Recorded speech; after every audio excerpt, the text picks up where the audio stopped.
There comes a moment in life when you realize the biggest thing holding you back isn't the world, it's your own mind.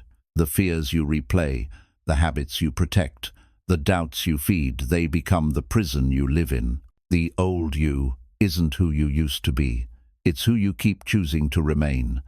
And until you destroy those mental patterns, your life will stay exactly where it is.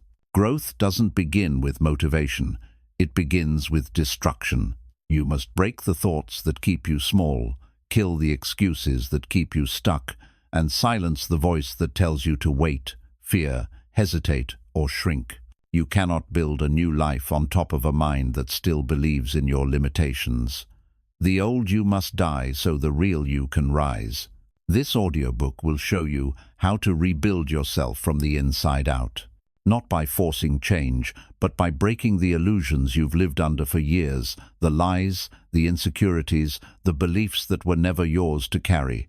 This is mental rebirth, a reset, a reconstruction of the mind that's been working against you. Because the moment you stop negotiating with your old identity, everything shifts.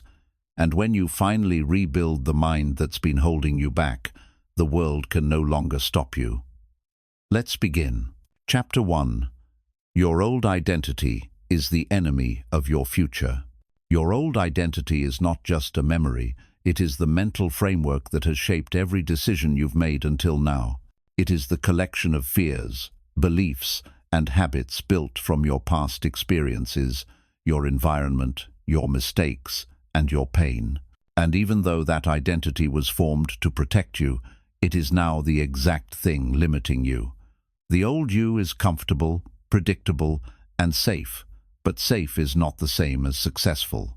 Safe is not the same as fulfilled. Safe is not the same as alive.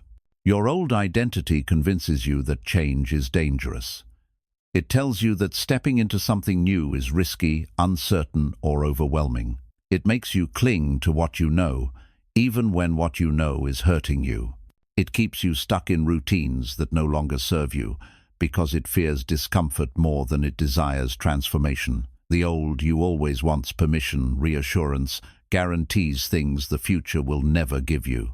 The reason you feel stuck is not because the future is unreachable, it's because your mind is still loyal to an outdated version of you. You're trying to build a new life using the thinking patterns that created the old one. You want discipline but cling to your excuses. You want confidence but feed your insecurities. You want success but protect the habits that keep you ordinary. The old you wants comfort. The future you demands change. Your old identity lives inside your beliefs, the quiet stories that tell you what you can and cannot do. These beliefs come from childhood, failures, criticism, and times you didn't feel enough. Over years, these stories became truth in your mind, even when they were nothing more than outdated assumptions. You're not fighting your capabilities, you're fighting the beliefs you never questioned. To build the future you dream of, you must destroy the version of you that doubts everything, the version that thinks small, the version that gives up too easily, the version that chooses comfort over courage. This destruction is not violence, it's release. It's letting go of the mindset that was created during a time when you were trying to survive, not rise. You cannot rise with a survival mindset. Your old identity is addicted to the familiar. Even if the familiar hurts you, it still feels safe because your brain understands it. That's why breaking habits feels so difficult. Your mind is not fighting the new habit, it's fighting the loss of the old one. It wants to stay who you've been, not become who you could be. Familiarity is the cage your old identity hides in. The old you was shaped by fear, fear of failure, fear of judgment, fear of disappointment. These fears created behaviors that protected you temporarily but limited you permanently. You avoided risks, avoided discomfort, avoided responsibility, avoided possibilities. Fear became your decision maker. As long as your old identity leads your choices, fear will always choose your future for you. Your old identity convinces you that you're the same person who failed before. It brings up your past mistakes as proof that you cannot change. But your past self was operating with less awareness, less strength, less discipline, and fewer tools. You are not the same person anymore. But your old identity wants you to believe you are, because if you believe that, you will never outgrow your limits. The reason destroying your old identity feels painful is because you're letting go of a version of yourself you've lived with for years. Even if that version was self-destructive, it was familiar. You knew how to be them. Letting go means stepping into a self you haven't met yet. This unknown version feels intimidating, not because they are dangerous, but because they are powerful. Your old identity shows up in your habits: waking up late, procrastinating, doubting yourself, seeking validation, avoiding effort. These habits are not random. They are reflections of the internal identity you've accepted. If you want to change your life, you can't just change habits. You must change the identity the habits belong to. Habits are symptoms. Identity is the root. You cannot build a new life with the mindset that created your old life. You need new standards, new rules, new beliefs, new actions. The old you makes decisions based on feelings. The new you makes decisions based on goals. The old you chooses what is easy. The new you chooses what is necessary. The old you waits. The new you moves. This shift is psychological warfare, the battle between comfort and evolution. Your identity controls your choices more than your motivation ever will. That is why motivation fades, but identity persists. When you rebuild your identity, discipline becomes natural, effort becomes normal, growth becomes expected. You stop forcing yourself to change and start acting like the person you intend to become. You don't chase change, you embody it. The old you loved excuses because excuses allowed you to avoid responsibility. Excuses made you feel protected from failure, but excuses are chains. They keep you tied to your current reality. Every excuse strengthens the old identity. Every action, even a small one, strengthens the new identity. Your life is being built by whichever identity you feed the most. Your old identity is built from memory. Your new identity must be built from intention. Memory-based identities cling to history. Intention-based identities create destiny. If you continue letting memory define you, you will repeat your past. If you begin letting intention define you, you will redesign your future. The direction of your life depends on which identity becomes stronger. The old you was shaped by external influences: family, society, criticism, mistakes, failure. But the new you must be shaped internally by decisions, discipline, vision, courage.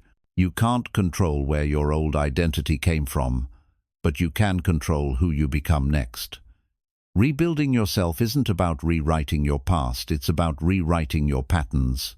Your old identity thrives on autopilot. It wants you to think, feel, and act exactly as you always have. That's why real change feels like resistance, because you're breaking the autopilot system. Your brain tries to pull you back into the old patterns because they require less energy. But the more you fight through that resistance, the more you weaken the old identity's control. Your old identity is not your personality, it is your programming. It is not who you truly are, it is who you learned to be. And anything learned can be unlearned. Any mindset built through repetition can be replaced with a stronger one. You don't need a new life, you need a new mind running your life. The mind comes first, the results follow. The future version of you, the disciplined, confident, powerful version, is already inside you, waiting to be activated. But it cannot emerge until the old you steps aside. You must make room for the identity you want to become by letting go of the one you've been protecting. You can't live two identities at once. One must die so the other can rise. Your old identity is not your destiny. It's just your starting point. But too many people stay loyal to who they used to be instead of committed to who they could be. Transformation requires betrayal. Betrayal of your old habits, old beliefs, old patterns, old excuses. You must betray the old you to remain loyal to your future. The moment you do, your entire life begins to shift. In the end, the old identity wasn't the enemy your attachment to it was. Your fear of letting go, your comfort in staying the same. The old you was never meant to be permanent. It was only meant to carry you to the point where you were strong enough to rebuild. Now you are. Destroy the old you. Rebuild the mind that carries your future. The person you must become is waiting on the other side of this chapter. Chapter 2. Break the mental patterns that keep you small. The patterns that keep you small don't scream, they whisper. They hide in the way you talk to yourself, the way you hesitate, the way you explain your choices. Mental patterns are loops. Repeated thoughts, reactions, fears, and assumptions that quietly shape your reality. You don't notice them because they feel normal. But what feels normal isn't always what's right. It's simply what's familiar. And familiarity is the enemy of growth. Every time you stop yourself before starting, a mental pattern is controlling you. Every time you expect failure before trying, a pattern is speaking for you. Every time you shrink in the presence of opportunity, a pattern is choosing your future. These patterns don't care about your goals. They only care about survival. They were created to protect you from pain, not to guide you toward greatness. The hardest part about breaking mental patterns is realizing they are lies you've believed for years. You think they're instincts, but they're conditioning. You think they're personality traits, but they're wounds. You think they're reality, but they're outdated stories your mind never updated. You've been living inside a blueprint you never consciously created. Mental patterns form from repeated emotional experiences. Moments where you felt unworthy, unseen, criticized, or afraid. Your brain stores these moments like warnings. So now, the moment you step towards something new, your mind activates those old warnings. Don't try. You'll fail. You're not enough. Stay small. These thoughts are protection in disguise, but protection isn't growth. Patterns keep you small by convincing you that you are still the person who lacked confidence years ago. They freeze you in past versions of yourself. They replay old fears in new situations. This is why life feels repetitive, not because you're cursed, but because your mind keeps choosing the same responses. You're reliving the same fears in different environments. To break mental patterns, you must first become aware of them. You cannot change what you refuse to notice. Pay attention to the thoughts that show up every time you want to take a step forward. Pay attention to the excuses that appear when you're about to grow. Pay attention to the emotional reactions that feel automatic. Awareness is the first crack in the mental wall.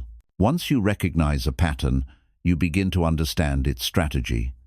Some patterns operate through fear, some through self-criticism, some through delay, some through emotional overwhelm. Patterns work by repetition. They want you to react the same way, again and again. Your job is to interrupt them. Even one interruption weakens their power. A mental pattern loses strength the moment you choose a different response. Instead of avoiding discomfort, you lean into it. Instead of doubting yourself, you question the doubt. Instead of waiting for the perfect time, you act in the imperfect moment. Patterns are not broken by thought, they are broken by action. You must behave differently to think differently.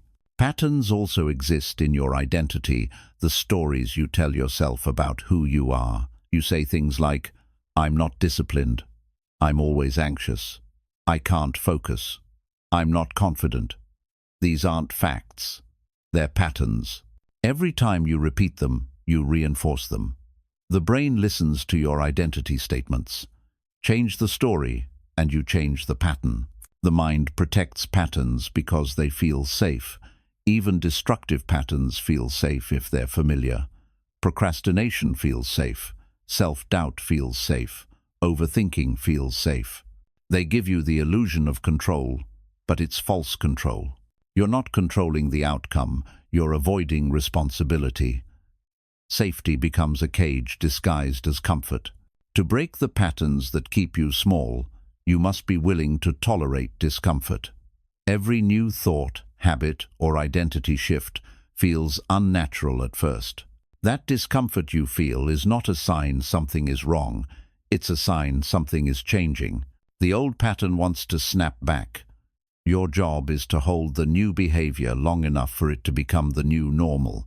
Patterns cannot survive contradiction. If your pattern says, "You always fail," prove it wrong with repeated action. If your pattern says, "You can't stay consistent," be consistent for one day, then one more, then one more. Small acts of defiance break mental conditioning. Every act of courage is an attack against the old programming. The biggest patterns that keep people small are rooted in three fears: fear of judgment, fear of failure, and fear of success. Yes, success, because success requires responsibility, visibility, discipline, and identity change. The old you isn't afraid of losing, it's afraid of rising. Because rising means becoming someone stronger than you've ever been before. Patterns thrive on emotional reactivity. When something triggers you, patterns take control. You act without thinking. You shut down, lash out, avoid, or overthink. To break these patterns, you must pause. A pause is power. A pause gives your mind space to choose a response instead of falling into a reaction. The moment you pause, the pattern loses control. Your environment also feeds your patterns. If you surround yourself with people who expect the old patterns stay alive. You must outgrow the environments that reinforce your limitations. Sometimes, breaking a mental pattern requires breaking a social pattern, distancing yourself from people who benefit from your smallness. Patterns are not broken in dramatic moments. They're broken in tiny daily choices. Choosing discipline when you want comfort. Choosing effort over excuses. Choosing truth over emotional stories. Choosing action over fear. You don't destroy patterns with one massive effort. You starve them one small decision at a time. The brain loves repetition, so use repetition to build stronger patterns. Start feeding it new thoughts, new habits, new standards, new rules. Tell your mind who you're becoming, not who you've been. Repeat the identity you want until it feels more real than the identity you've been carrying. Consistency rewires everything. You cannot break mental patterns if you keep blaming them. Blame is passive. Awareness is active. Blame keeps you stuck. Responsibility sets you free. You must take ownership of the patterns that run your life, not because you created them intentionally, but because you're the only one who can change them now. Patterns collapse when you stop negotiating with them. Stop arguing with your excuses. Stop debating with your fear. Stop bargaining with your doubt. The moment you take action without asking the pattern for permission, the old identity begins to crumble. Patterns want discussion. Progress wants discipline. The patterns that keep you small often feel like your personality, but they're not. They are learned behaviors. They are emotional responses built from previous versions of you. Personality is flexible. Mindset is adaptable. Nothing about you is fixed unless you decide it is. You can rebuild your entire mental foundation through conscious change.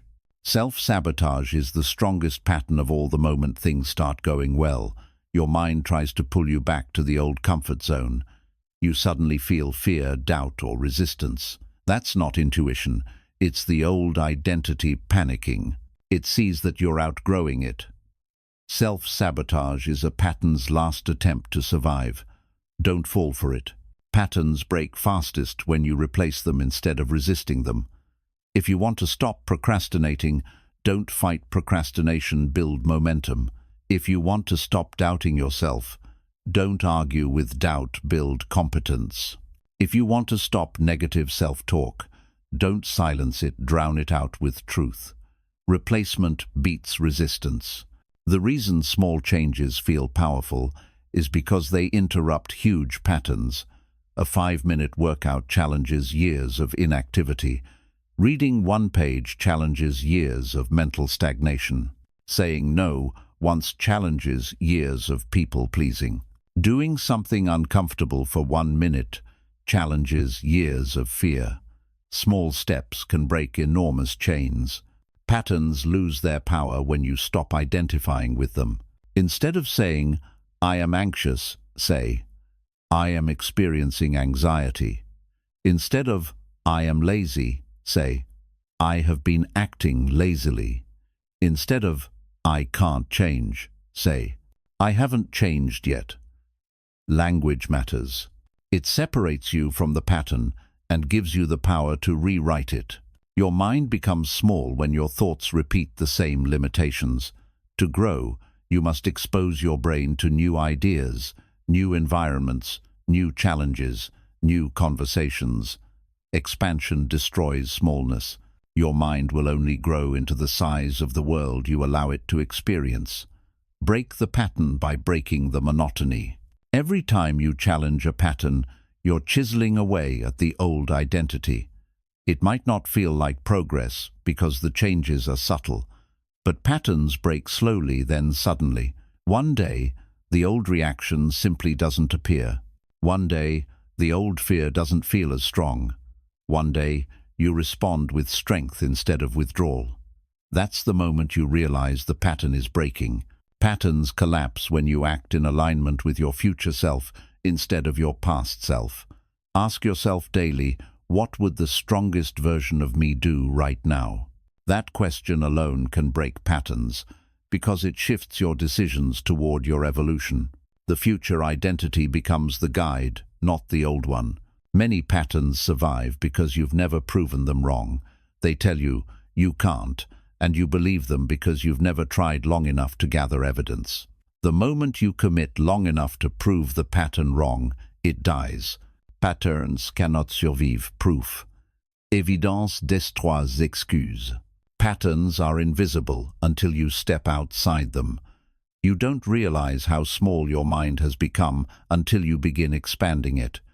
You don't realize how weak your discipline was until you begin strengthening it.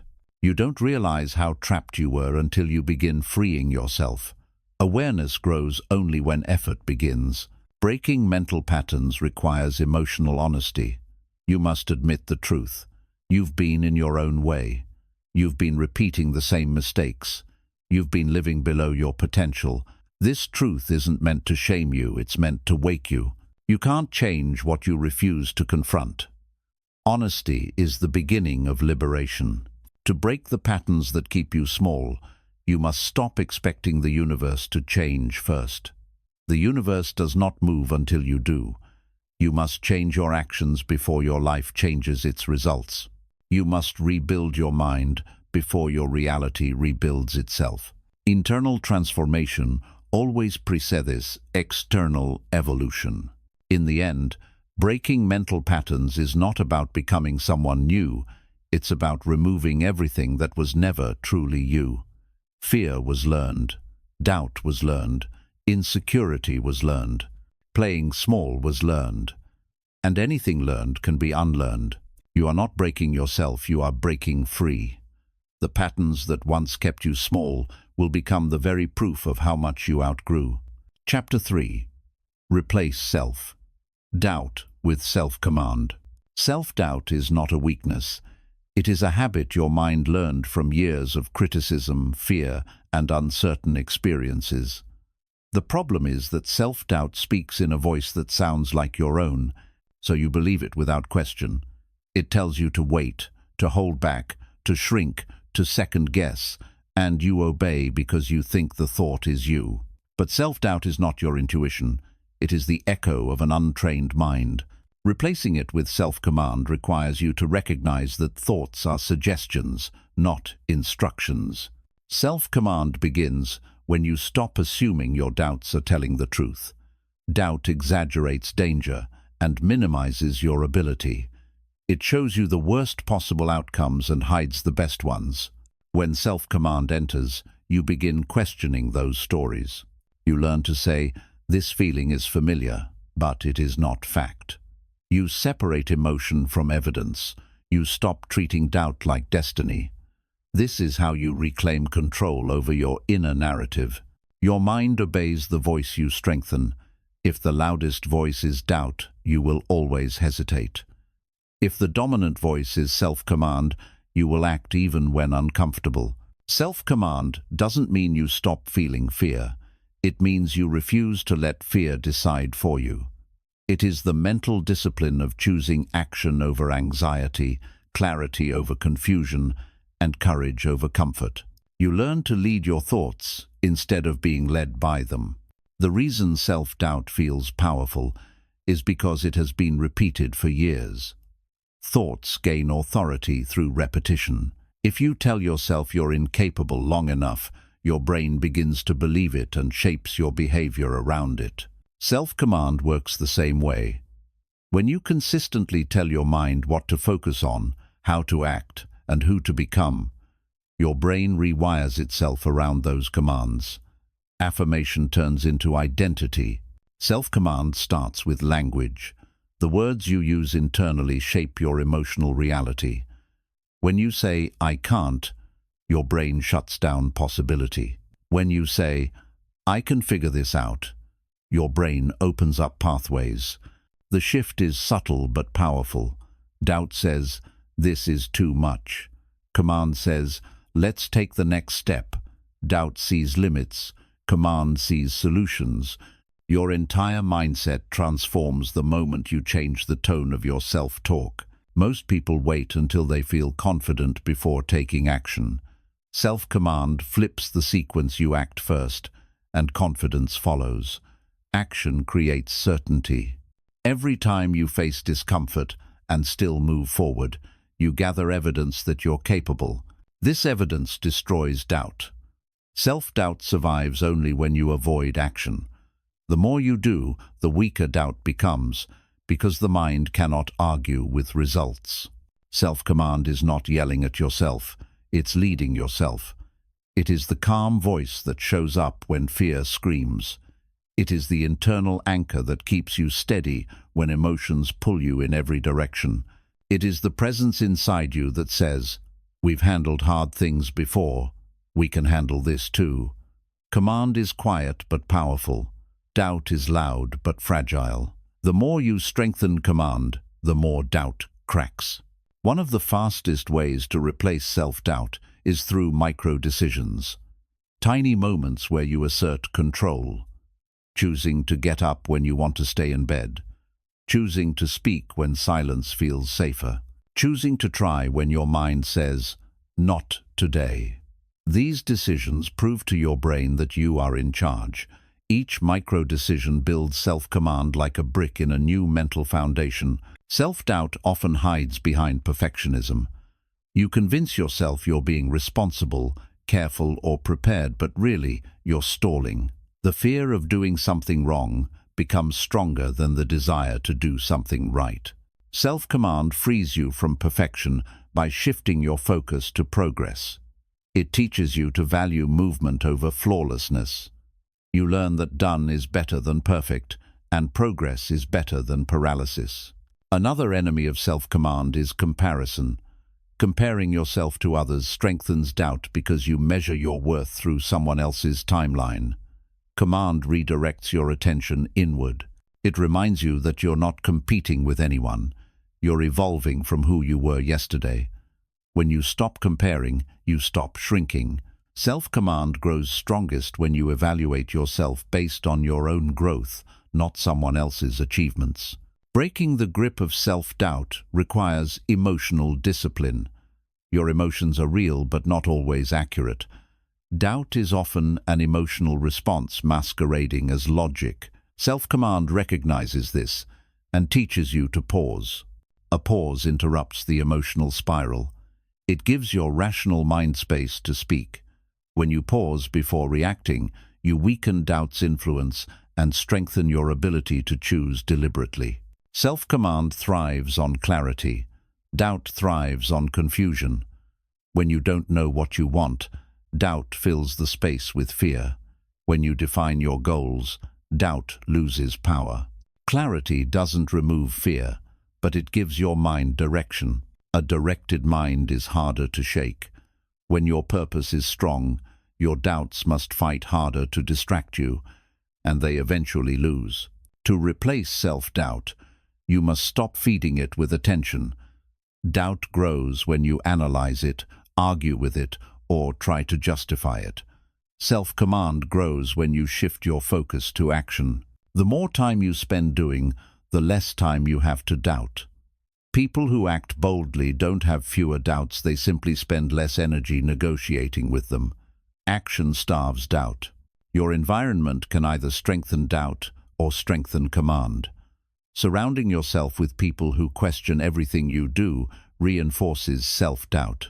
Surrounding yourself with people who challenge you, support you, and believe in growth strengthens command. You don't need cheerleaders, you need people who value discipline, truth, and progress. Your environment is a mirror.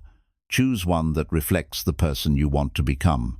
Self-command means trusting yourself even when the outcome is uncertain. Doubt tells you to wait until conditions are perfect. Command tells you to begin and adapt along the way. Genius thinking comes from action, not hesitation. You learn more by doing than by overthinking. The mind grows through experience, not predictions. Command embraces uncertainty because it knows certainty is earned, not given. A powerful method of building self-command is practicing internal non-negotiables. These are rules you create for yourself that you follow regardless of mood. Wake up at a set time. Work for a specific period. Move your body daily. Stick to small rules consistently. When your brain sees that your actions follow your decisions, not your emotions, it begins trusting your leadership. This trust replaces the chaos that doubt creates. Self-doubt often disguises itself as humility. It makes you play small and call it being modest. But humility is not shrinking. It is awareness without self-attack. Self-command teaches you healthy humility, acknowledging your strengths without arrogance and your weaknesses without shame. This balance kills doubt because doubt relies on shame to survive. Most doubt comes from the past failures, past criticism, past mistakes. Self-command pulls you out of the past by returning you to the present moment. In the present, nothing is stopping you. Nothing is failing. Nothing is lost. Command teaches you to act from now, not from memory. The present is where possibility lives. The past is where doubt lives. Choose your home. Self-command requires you to stop asking for permission, especially from yourself. You don't need to justify your goals. You don't need to explain your dreams. You don't need to convince your emotions before you act. Leaders lead themselves. Command means stepping into responsibility without needing emotional approval first. One of the most transformative practices of self-command is self-observation, watching your thoughts without getting dragged by them. When you observe doubt instead of merging with it, it loses its influence. You begin to notice its patterns, triggers, and lies. Observation gives you power because you become separate from the thought instead of being consumed by it. Self-command also means replacing prediction with preparation. Doubt predicts failure. Command prepares for success. Doubt imagines what can go wrong. Command focuses on what you will do next. The difference is focus. Where your attention goes, your power flows. When you shift attention away from fear and towards preparation, your brain adapts and strengthens confidence.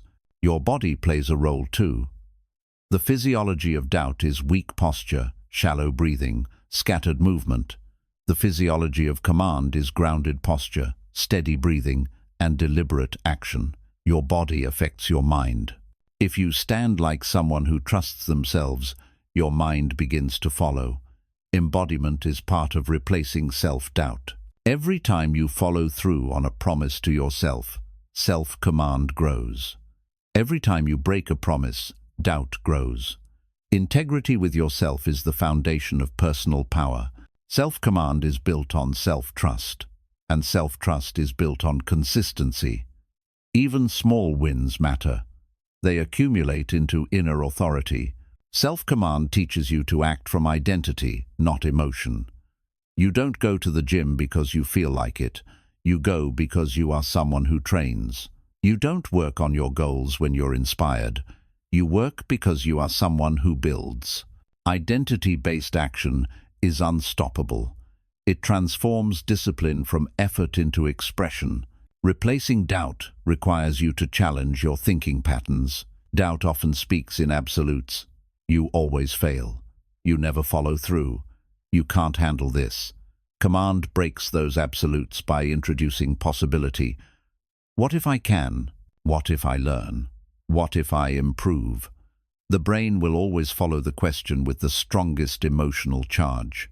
Self-command is strengthened by removing the temptation to choose the easy path. When you limit distractions, reduce options, and simplify decisions, you create an environment where discipline becomes automatic. Doubt grows in messy environments.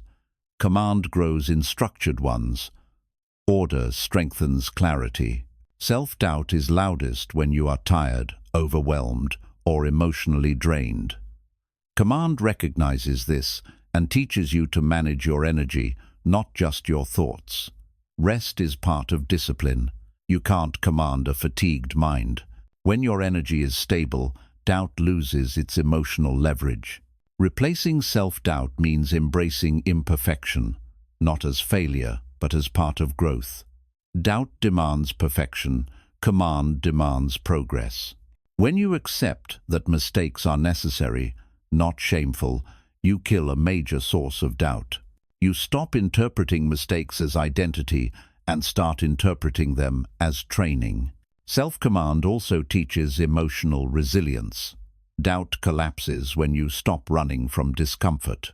When you face difficult emotions, embarrassment, fear, uncertainty, and move anyway, you train your nervous system to stay steady under pressure. This is how confidence is built, through discomfort that doesn't control you.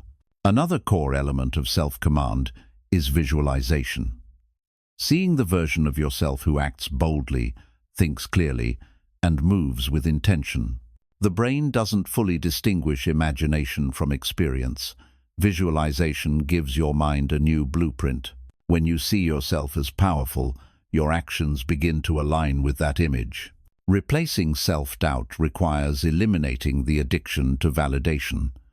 Doubt grows when your self-worth depends on others' approval. Command grows when your self-worth depends on your own standards. You become internally driven.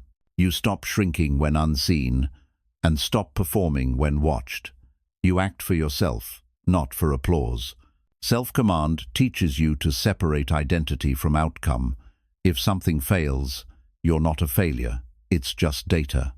If something succeeds, it doesn't make you superior. It simply proves what effort can do. Doubt merges identity with outcomes, making every attempt feel risky.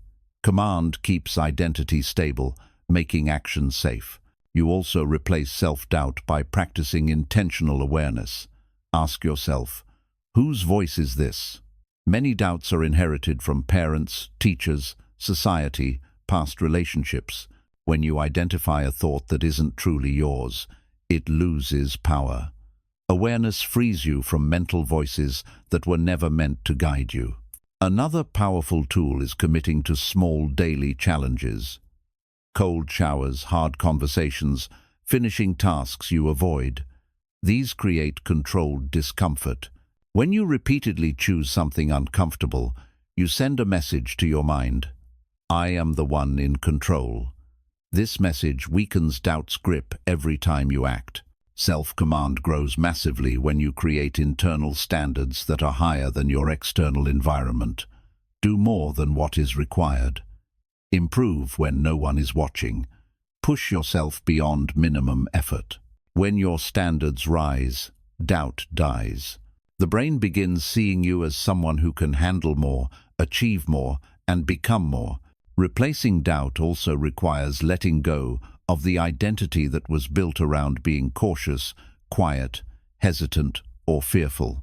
Those traits may have served you in the past, but they limit you now.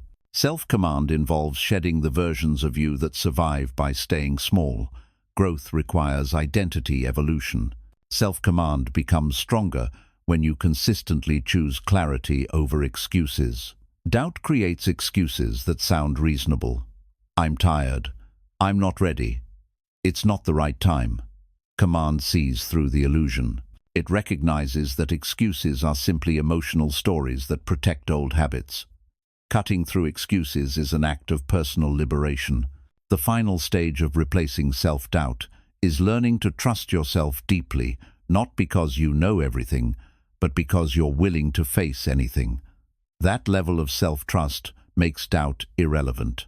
You don't need every answer before you act. You trust that you will figure things out as you go. This is the mindset of people who succeed consistently. In the end, replacing self-doubt with self-command is not a single moment of transformation. It is a daily practice of choosing leadership over fear. You become the authority in your own mind. You become the director of your thoughts. You become the one who decides what happens next. And once you build this internal power, no external force can ever take it from you. Chapter 4. Rebuild your mind with discipline and clarity. Rebuilding your mind begins with understanding that discipline is not punishment. It is alignment. Discipline is the act of choosing your future self over your current impulses.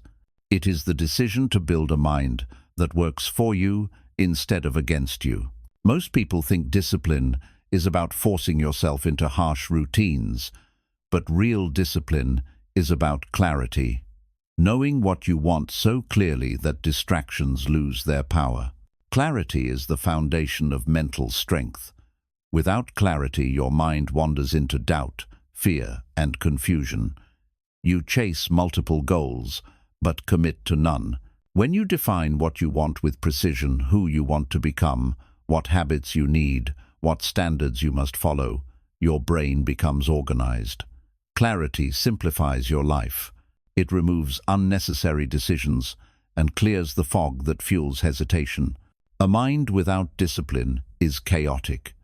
It reacts instead of responds, panics instead of plans, consumes instead of creates. When your mind is undisciplined, you become a victim of your impulses, scrolling, procrastinating, quitting, escaping. Discipline breaks this chain by giving your mind a structure to follow. Structure creates freedom. The more disciplined your routine, the less stressed your mind becomes because it knows what to do. Clarity allows you to cut through noise. Life floods you with opinions, expectations, and distractions. Without clarity, you absorb everything. With clarity, you filter everything. You stop reacting to every notification, every emotion, every thought, every problem. You respond only to what aligns with your mission. This selective focus is what separates disciplined minds from scattered ones. Discipline is not about being strict. It's about being intentional. When you know what matters, you stop wasting energy on what doesn't.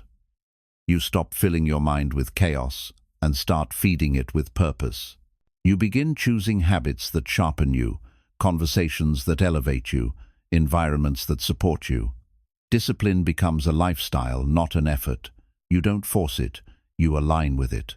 Rebuilding your mind requires eliminating mental clutter. Clutter isn't just physical, it's the unnecessary thoughts, fears, and unfinished tasks piling up in your head. Every unmade decision drains energy. Every avoided responsibility creates anxiety. Discipline clears mental clutter by teaching you to finish what you start. When your mind sees completion, it gains confidence. When it sees avoidance, it grows weaker. Clarity exposes the truth. You cannot build a strong mind in a weak environment. Your surroundings influence your thoughts more than you realize. A chaotic room fuels a chaotic brain. A noisy environment fuels a noisy mind. A distracting digital world fuels a fragmented attention span. Creating a structured, peaceful space is an act of mental discipline.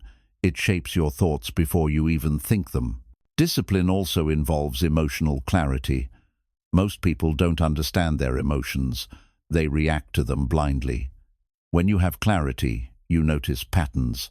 You recognize when fear masquerades as overthinking, when laziness pretends to be tiredness, when avoidance disguises itself as "I'll do it tomorrow." Emotional clarity gives you control. You stop being manipulated by temporary feelings. Rebuilding your mind requires breaking old mental habits. Your brain is wired by repetition. If you repeat self-doubt, fear, hesitation, and procrastination, your brain becomes skilled at them. Discipline introduces new patterns: consistency, presence, focus, follow-through, and rewires your mind one choice at a time. Mental reconstruction is not dramatic. It is quiet, daily, and relentless. Clarity makes decision-making effortless. When you're clear on your priorities, you don't waste mental energy debating small choices. You know what aligns with your goals and what distracts you. This reduction in decision fatigue strengthens your mind. You preserve energy for growth, not confusion. The more decisions you automate through discipline, the more powerful your mind becomes. Discipline builds trust with yourself. Every time you follow a routine, keep a promise, or finish a task, you strengthen your inner authority. Most people don't trust themselves because they constantly break commitments to themselves. This distrust fuels self-doubt. Discipline restores that trust. You prove to your mind that your words mean something, that reliability becomes internal strength. Clarity reveals your weaknesses not to shame you, but to help you grow. You can't rebuild a mind you ignore. When you become clear about where you fall short, distraction, fear, inconsistency, you gain the power to work on those areas. The weak parts of your mind aren't flaws, they're opportunities for strength. Awareness is the first step toward rebuilding. Discipline also means learning to delay gratification. Weak minds chase immediate comfort. Strong minds chase long-term fulfillment. Delayed gratification is the core of any transformation. When you train your brain to choose progress over pleasure, you reprogram its reward system. The mind then starts craving growth instead of escape. This is how discipline becomes natural instead of forced. Clarity helps you remove people who weaken you. Not everyone around you supports your growth. Some people drain your focus, belittle your progress, or reinforce your old identity. When you gain clarity, you see these dynamics clearly. You stop explaining your goals to people committed to misunderstanding you. Protecting your mental environment becomes a form of discipline. Rebuilding your mind requires mastering your thoughts, not eliminating them. Thoughts will always come: doubts, fears, urges, distractions, but discipline teaches you to choose which ones you follow. Without discipline, your mind is a puppet. With discipline, your mind is a tool. You learn to observe, redirect, and refocus whenever necessary. This skill alone can transform your entire life. Clarity brings peace. When you know what you're doing, why you're doing it, and where you're going, anxiety fades. Most stress comes from uncertainty and scattered attention. Clarity removes both. You stop living in confusion and start living in direction. Your mind becomes quieter, stronger, and more grounded, not because life gets easier, but because your focus gets sharper. Discipline teaches consistency. Anyone can work hard once. The disciplined work hard daily. They show up when they're tired, uninspired, or unmotivated. They don't depend on mood. they depend on principles. That consistency rewires the mind to expect effort instead of excuses. The disciplined brain becomes unstoppable because it no longer negotiates with laziness. Clarity helps you understand your triggers. Everyone has internal patterns that lead to self-sabotage, certain emotions, environments, or thoughts that pull you back into old habits. When you're clear, you identify these triggers and prepare for them. You create strategies instead of excuses. This awareness prevents relapse into old mental patterns. Discipline forces you to confront reality. Your mind becomes stronger when you stop running from uncomfortable truths like how you waste time, how you avoid responsibility, or how you let fear control your choices. Facing these truths is painful but necessary. Growth only happens when you confront what's holding you back. Avoidance keeps you stuck. Discipline sets you free. Clarity makes your goals believable. When a dream feels vague, your brain resists it. But when you break it into steps, routines, and daily habits, your brain accepts it as achievable. Clarity transforms a dream into a plan, and a plan into a process. The mind loves structure. When you provide it, growth becomes automatic. Rebuilding your mind means mastering your attention. Your attention is your power. Whatever you focus on grows. Discipline teaches you to direct that power intentionally. Instead of feeding fear, you feed strength. Instead of feeding distraction, you feed focus. Instead of feeding excuses, you feed action. Your attention shapes your identity. Clarity destroys overthinking. When you know what to do, you stop wasting time imagining every scenario. You act. Overthinking thrives in uncertainty. Remove uncertainty, and overthinking collapses. This is why clarity is more powerful than motivation. It cuts through mental noise with precision. Discipline teaches you to do hard things, even when no one notices. The strongest minds are built when the world is not watching, in silent mornings, in lonely nights, in moments where quitting is easy but continuing is necessary. You build resilience through invisible victories. Discipline is forged in private long before it shows in public. Clarity gives you a sense of direction that keeps you from drifting. A drifting mind becomes anxious because it has no anchor. A clear mind is grounded. It knows where it's heading and why. This direction keeps you steady even during chaos. When your mind is focused on your mission, external circumstances have less power to shake you. Discipline helps you separate what you want now from what you want most. The mind becomes powerful when it can override temporary emotions to protect long-term goals. This ability to prioritize the future over the present is what separates achievers from dreamers. The disciplined mind is strategic, not impulsive. Clarity simplifies your life by eliminating unnecessary choices. When your routines are clear, you spend less mental energy deciding and more energy executing. Decision fatigue kills productivity. Clarity removes that burden. With fewer decisions to make, your mental power increases dramatically. Discipline involves training your mind to push one step beyond your comfort zone daily. You don't need dramatic change, you need consistent stretching. Each small step slightly beyond ease signals to your brain that you are evolving.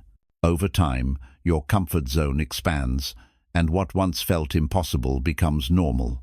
Clarity teaches you to define your standards. Standards dictate your behavior more than motivation ever will. When your standards rise for your work, your time, your habits, your relationships, your life rises with them. The mind rebuilds itself around the standards you enforce. Low standards create weak minds. High standards create powerful ones. Discipline protects you from mental chaos. When your day is structured, your mind has fewer opportunities to wander into negative loops. Structure reduces anxiety. It reduces wasted time. It reduces emotional reactivity. Structure doesn't confine you. It frees you from internal disorder. Clarity transforms your relationship with fear. Most fear comes from the unknown. When you clarify your next step, fear loses its grip. You still feel it, but it no longer controls you. You move forward despite it. This is mental strength, not the absence of fear, but the mastery of it. Discipline means creating systems that allow your mind to thrive, even on difficult days. Systems carry you when motivation fails. Systems make discipline automatic. Systems make progress consistent.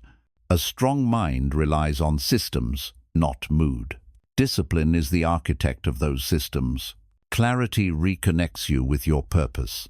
When you know why you're doing something, you can endure any challenge. Purpose strengthens the mind more than any technique or hack. A mind driven by purpose becomes relentless. It stops seeking comfort and starts seeking growth. Rebuilding your mind also means breaking the addiction to distractions. Distractions weaken the brain by fragmenting attention. The disciplined mind eliminates or limits them because it understands a simple truth. Scattered focus creates scattered results. A focused mind creates powerful results. Clarity reveals what truly matters in your life. You stop chasing everything and start building something. You stop pursuing validation and start pursuing mastery. You stop wasting time and start investing it. Clarity aligns your life with your highest values. Discipline teaches you that consistency is more important than intensity. You don't need to rebuild your mind in one dramatic transformation. You rebuild it through small daily disciplines practiced with commitment. Over time, these small actions compound into massive mental strength. Clarity teaches you to see life as choices, not chances. Every day, you choose which mind you strengthen, the old one built on doubt or the new one built on discipline. Every decision is a vote for your future or your past. Clarity makes the choice obvious. Discipline sharpens your identity.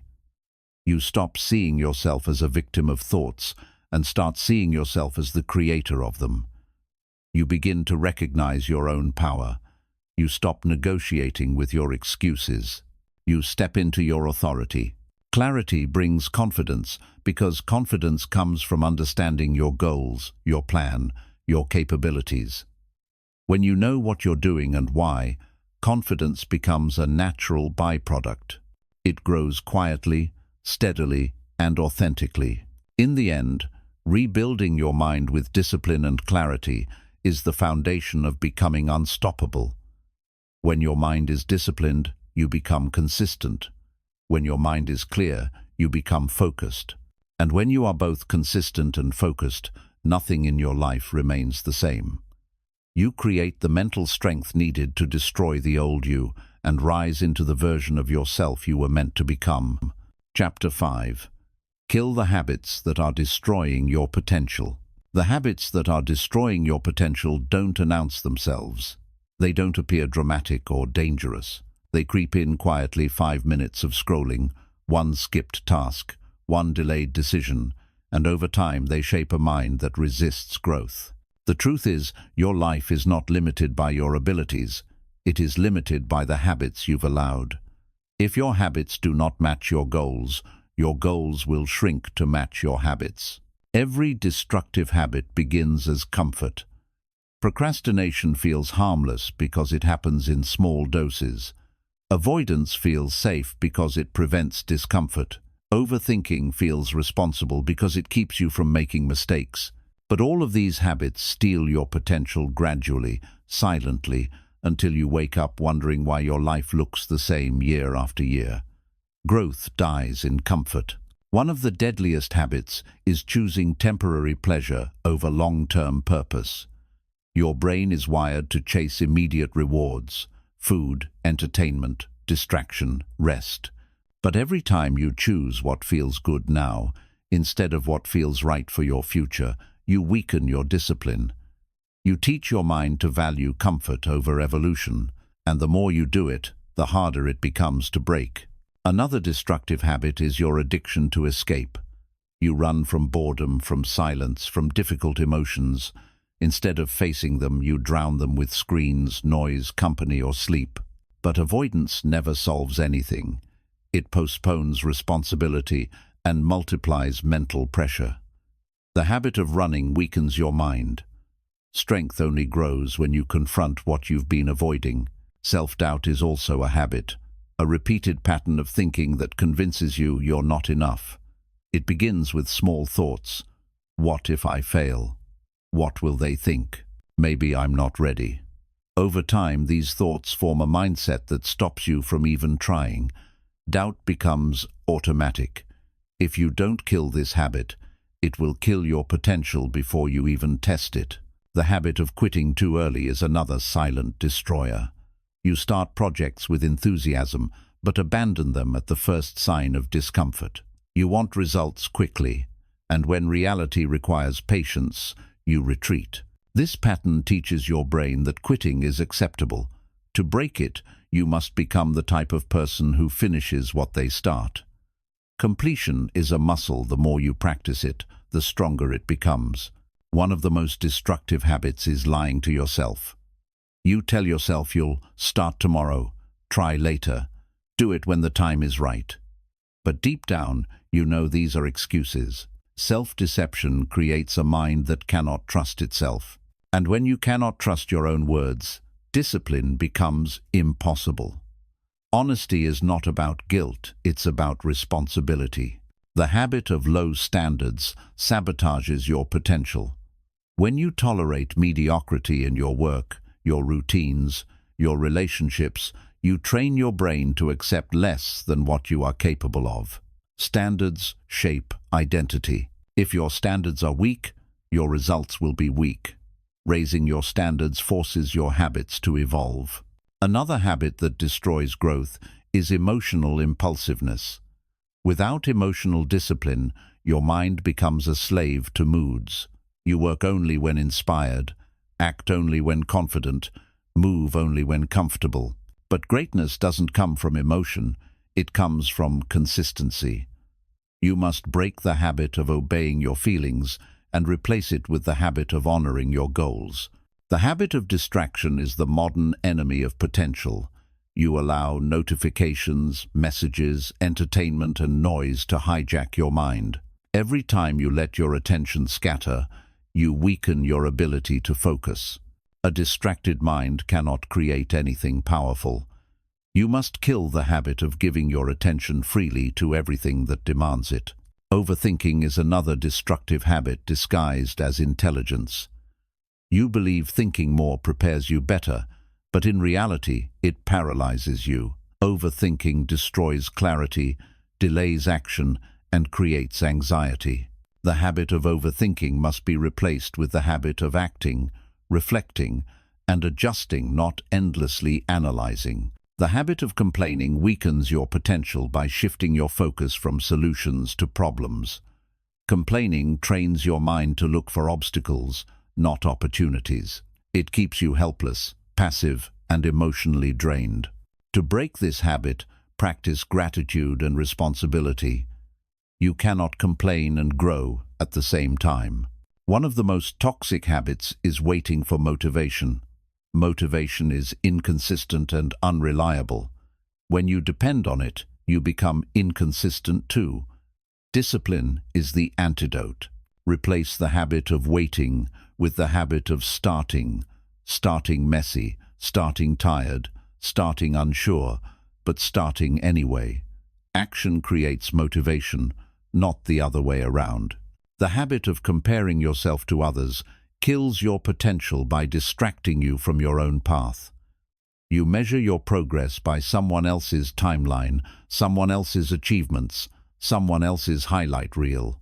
This habit destroys your confidence and creates jealousy, insecurity, and frustration. Comparison is a thief. Focus on your lane. Another destructive habit is surrounding yourself with people who keep you small. If your environment encourages laziness, drama, excuses, or negativity, your potential will suffocate. Your mind adapts to the people you spend time with. If you want to grow, you must cut the habit of tolerating low-energy environments. Disorganization is a habit that silently eats your potential. A cluttered space reflects a cluttered mind. When your environment is chaotic, your thoughts become chaotic. Productivity declines, stress increases. You waste mental energy on unnecessary decisions. Order is not about perfection, it's about mental clarity. The habit of neglecting your health also destroys your potential. Poor sleep, junk food, lack of movement, and low energy weaken your mind. Mental strength requires physical strength. Your brain cannot operate at a high level in a weak body. Killing this habit means taking your health seriously, not for appearance, but for performance. Another dangerous habit is perfectionism. You delay action because you fear doing things imperfectly. You wait for the right time, the perfect plan, the best mindset. But perfection is a lie that kills progress. You must kill the habit of needing everything to be flawless. Growth is messy. Progress is imperfect. Action is what matters. The habit of living without priorities destroys your focus. When everything feels important, nothing truly is. A mind without priorities becomes overwhelmed and unfocused. You must identify the few things that truly move your life forward and eliminate the rest. Prioritization is the key to unlocking your potential. The habit of reacting instead of planning makes you a victim of circumstances. You wake up without intention, and your day gets controlled by distractions, demands, and emotions. Planning turns chaos into structure. Even a simple plan gives your mind direction and purpose. Without it, you drift through life passively. The habit of talking more than acting weakens your identity. When you constantly announce plans, goals, or dreams without following through, your mind becomes accustomed to empty ambition. Talking feels like progress, but it isn't. Silence and execution build confidence. Constant talking builds illusion. Another destructive habit is rushing. You move fast but without depth, without strategy, without intention. Rushing creates mistakes, stress, and burnout. Potential thrives in deliberate action, calm, focused, intentional. Slow down your mind. Speed is worthless without direction. The habit of hiding from responsibility keeps you small. You blame circumstances, people, timing, or luck. Responsibility is not about guilt, it's about power. When you accept that your life is your creation, you kill the habit that keeps you powerless. Responsibility builds strength. The habit of numbing your emotions destroys your inner intelligence. When you bury sadness, frustration, fear, or disappointment, those emotions don't disappear, they become internal barriers. Facing emotions is part of rebuilding your mind. Strength comes from processing, not suppressing. The habit of avoiding challenges weakens your potential. If you only do what you're comfortable with, you will never evolve. Challenge is the stimulus for growth. Every time you choose the harder path, your mind becomes stronger. Kill the habit of choosing ease. One of the most limiting habits is underestimating yourself. You tell yourself you're average, incapable, or unprepared. These thoughts become self-fulfilling. You must break the habit of assuming you're less than you are. Your potential expands when you stop shrinking yourself. The habit of ignoring your intuition destroys your decision-making ability. Your mind has a deeper wisdom, instincts shaped by experience and awareness. When you silence that voice and depend solely on fear or logic, you make choices that lead you away from growth. Intuition is a skill, honor it. Another habit that kills potential is multitasking. It scatters your focus, weakens your performance, and creates mental exhaustion. The brain thrives on deep focus, not divided attention. Replace multitasking with single-task mastery. One focused hour is more valuable than 5 distracted ones. The habit of living in the past restricts your future. You replay mistakes, revisit old pain, and hold on to outdated identities. The past is a lesson, not a home. When you keep reliving it, you block your evolution. Kill the habit of looking back. Your strength is forward. The habit of tolerating negativity in your mind or environment poisons your potential. Negativity drains energy, weakens confidence, and feeds self-doubt. You must remove negative influences ruthlessly. Peace is not found, it is protected. Another destructive habit is inconsistency. You start strong, then stop. You build momentum, then break it. Inconsistency destroys trust, confidence, and progress. To kill this habit, commit to small, sustainable actions. Consistency is the foundation of mental strength. The habit of living without boundaries allows people and distractions to drain your time and energy. Boundaries protect your focus. Without them, your mind becomes exhausted and unfocused. Say no more often. Guard your attention like your life depends on it, because your future does. The habit of believing everything your mind says weakens your potential. Your brain produces fearful, doubtful, negative thoughts by default. Not every thought deserves your belief. Strength comes from choosing which thoughts guide you. The habit of delaying your dreams destroys your destiny. Every time you postpone action, your future shrinks. You don't run out of potential, you run out of time. Kill the habit of waiting. Your life moves only when you do. Another destructive habit is letting emotions dictate your identity. Feelings change, your mission does not. Emotional turbulence should not rewrite who you are. Anchor yourself in discipline, not mood. Emotional consistency builds mental mastery. The habit of feeding yourself low-quality information weakens your mind.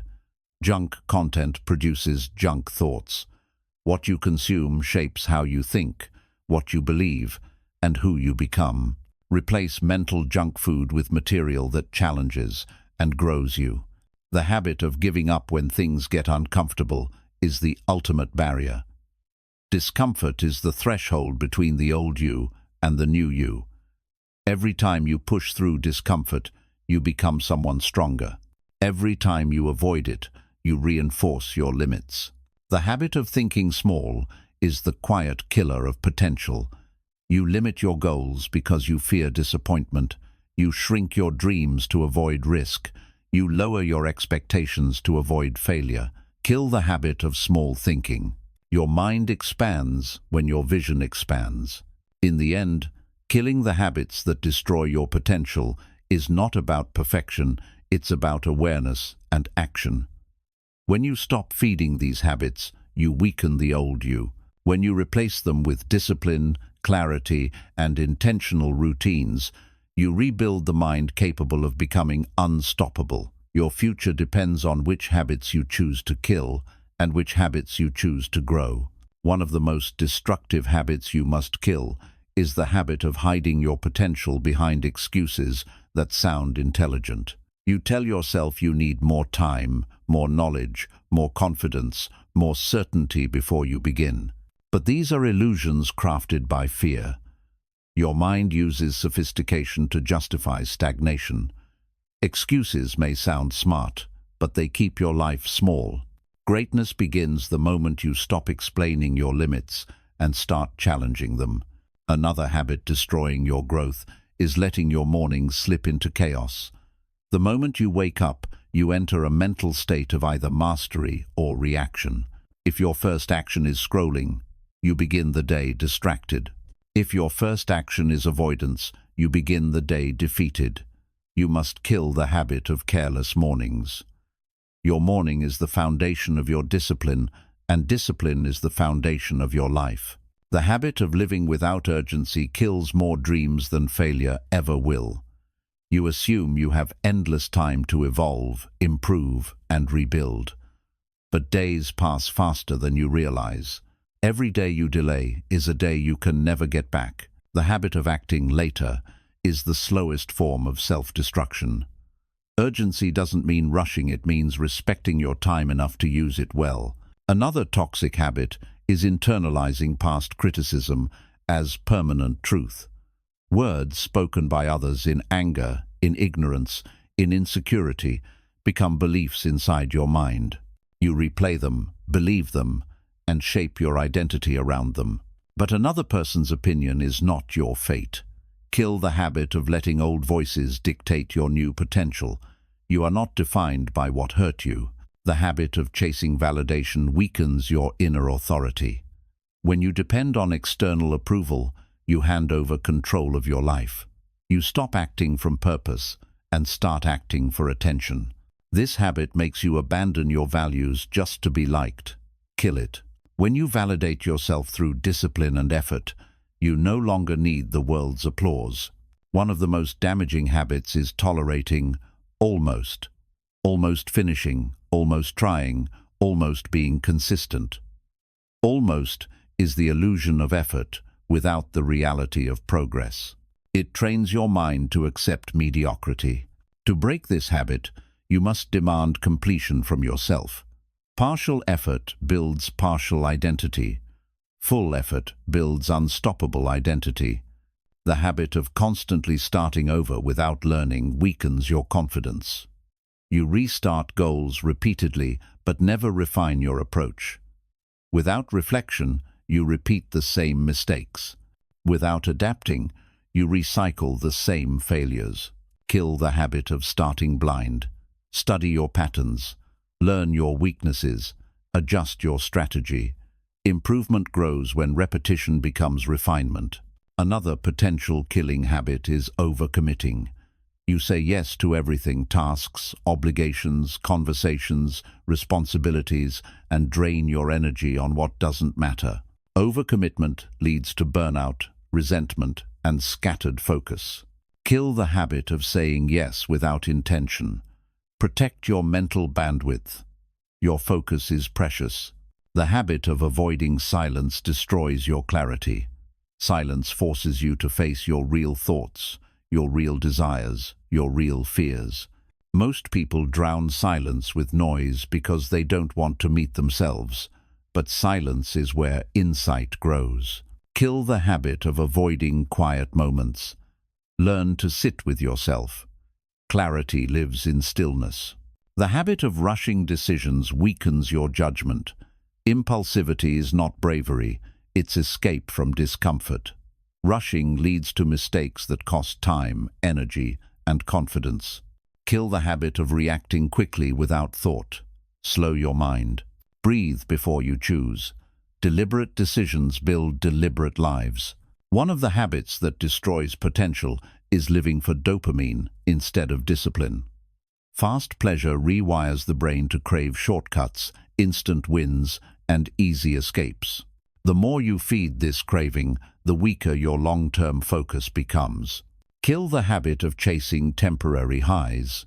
Build the habit of creating meaningful results. The habit of expecting progress without sacrifice is another silent enemy. You want transformation, but you cling to comfort. You want results, but you avoid effort.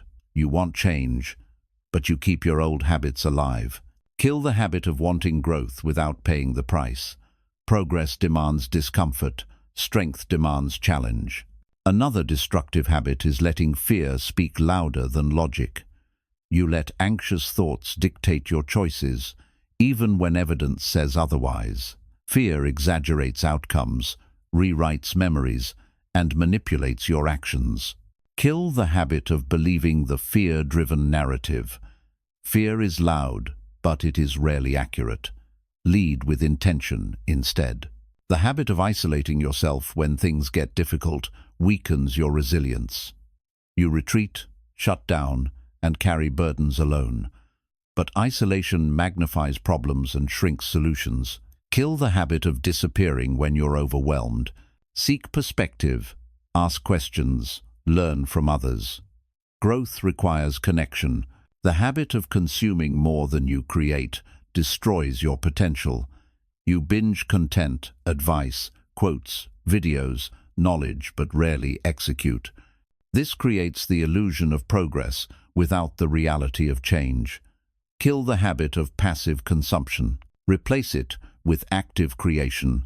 Knowledge without action is wasted intelligence. Another destructive habit is using emotions as excuses. I don't feel motivated. I'm not in the mood. I'm too stressed. These feelings may be real, but treating them as commands destroys discipline. Kill the habit of letting emotions dictate your behavior. You don't need the mood, you need the mission. The habit of protecting your ego instead of your evolution is dangerous. You avoid challenges because you fear looking foolish. You avoid learning because you fear being a beginner. You avoid feedback because you fear being wrong. Kill the habit of ego-driven choices. Your ego keeps you safe. Your humility makes you unstoppable. The habit of staying loyal to your limitations keeps you stuck. You defend them. You justify them. You argue for them. Every time you say, "That's just how I am," you build a wall around your potential. Kill the habit of clinging to the past version of yourself. You are allowed to evolve. You are allowed to outgrow who you were. Another potential killing habit is living reactively instead of intentionally. You let the world decide your schedule, your mood, your focus. Notifications control you. Other people's demands direct you. You move with no direction. Kill the habit of reacting to life.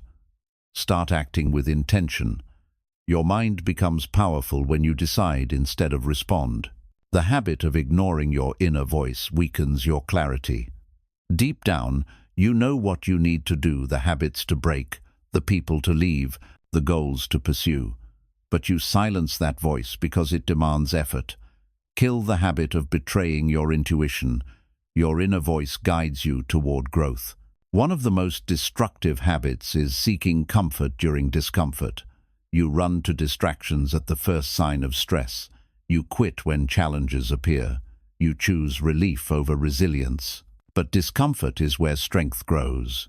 Kill the habit of soothing your fears too quickly. Sit with pressure. It shapes you. The habit of minimizing your achievements damages your confidence. You dismiss your progress, downplay your wins, and ignore your effort. This creates a mental pattern where nothing you do feels enough. Kill the habit of belittling yourself. Acknowledging progress is fuel for future progress. Another habit that weakens your potential is refusing to ask for help. Pride convinces you that doing everything alone is strength, but real strength is knowing when to seek support. Kill the habit of isolating your struggles. Guidance accelerates growth. Vulnerability expands resilience. The habit of rushing your growth destroys long-term mastery. You want results immediately, so you abandon the slow, consistent work necessary to build real skill. Kill the habit of impatience. Mastery is a marathon, not a sprint. The longer the climb, the stronger the mind. Another toxic habit is letting your fears become your identity. You say, "I'm shy. I'm anxious, I'm not good at this," and your brain accepts these statements as truth. Kill the habit of identifying with your limitations. You are not your fear, you are the one who can overcome it. The habit of ignoring your potential because it intimidates you is deadly.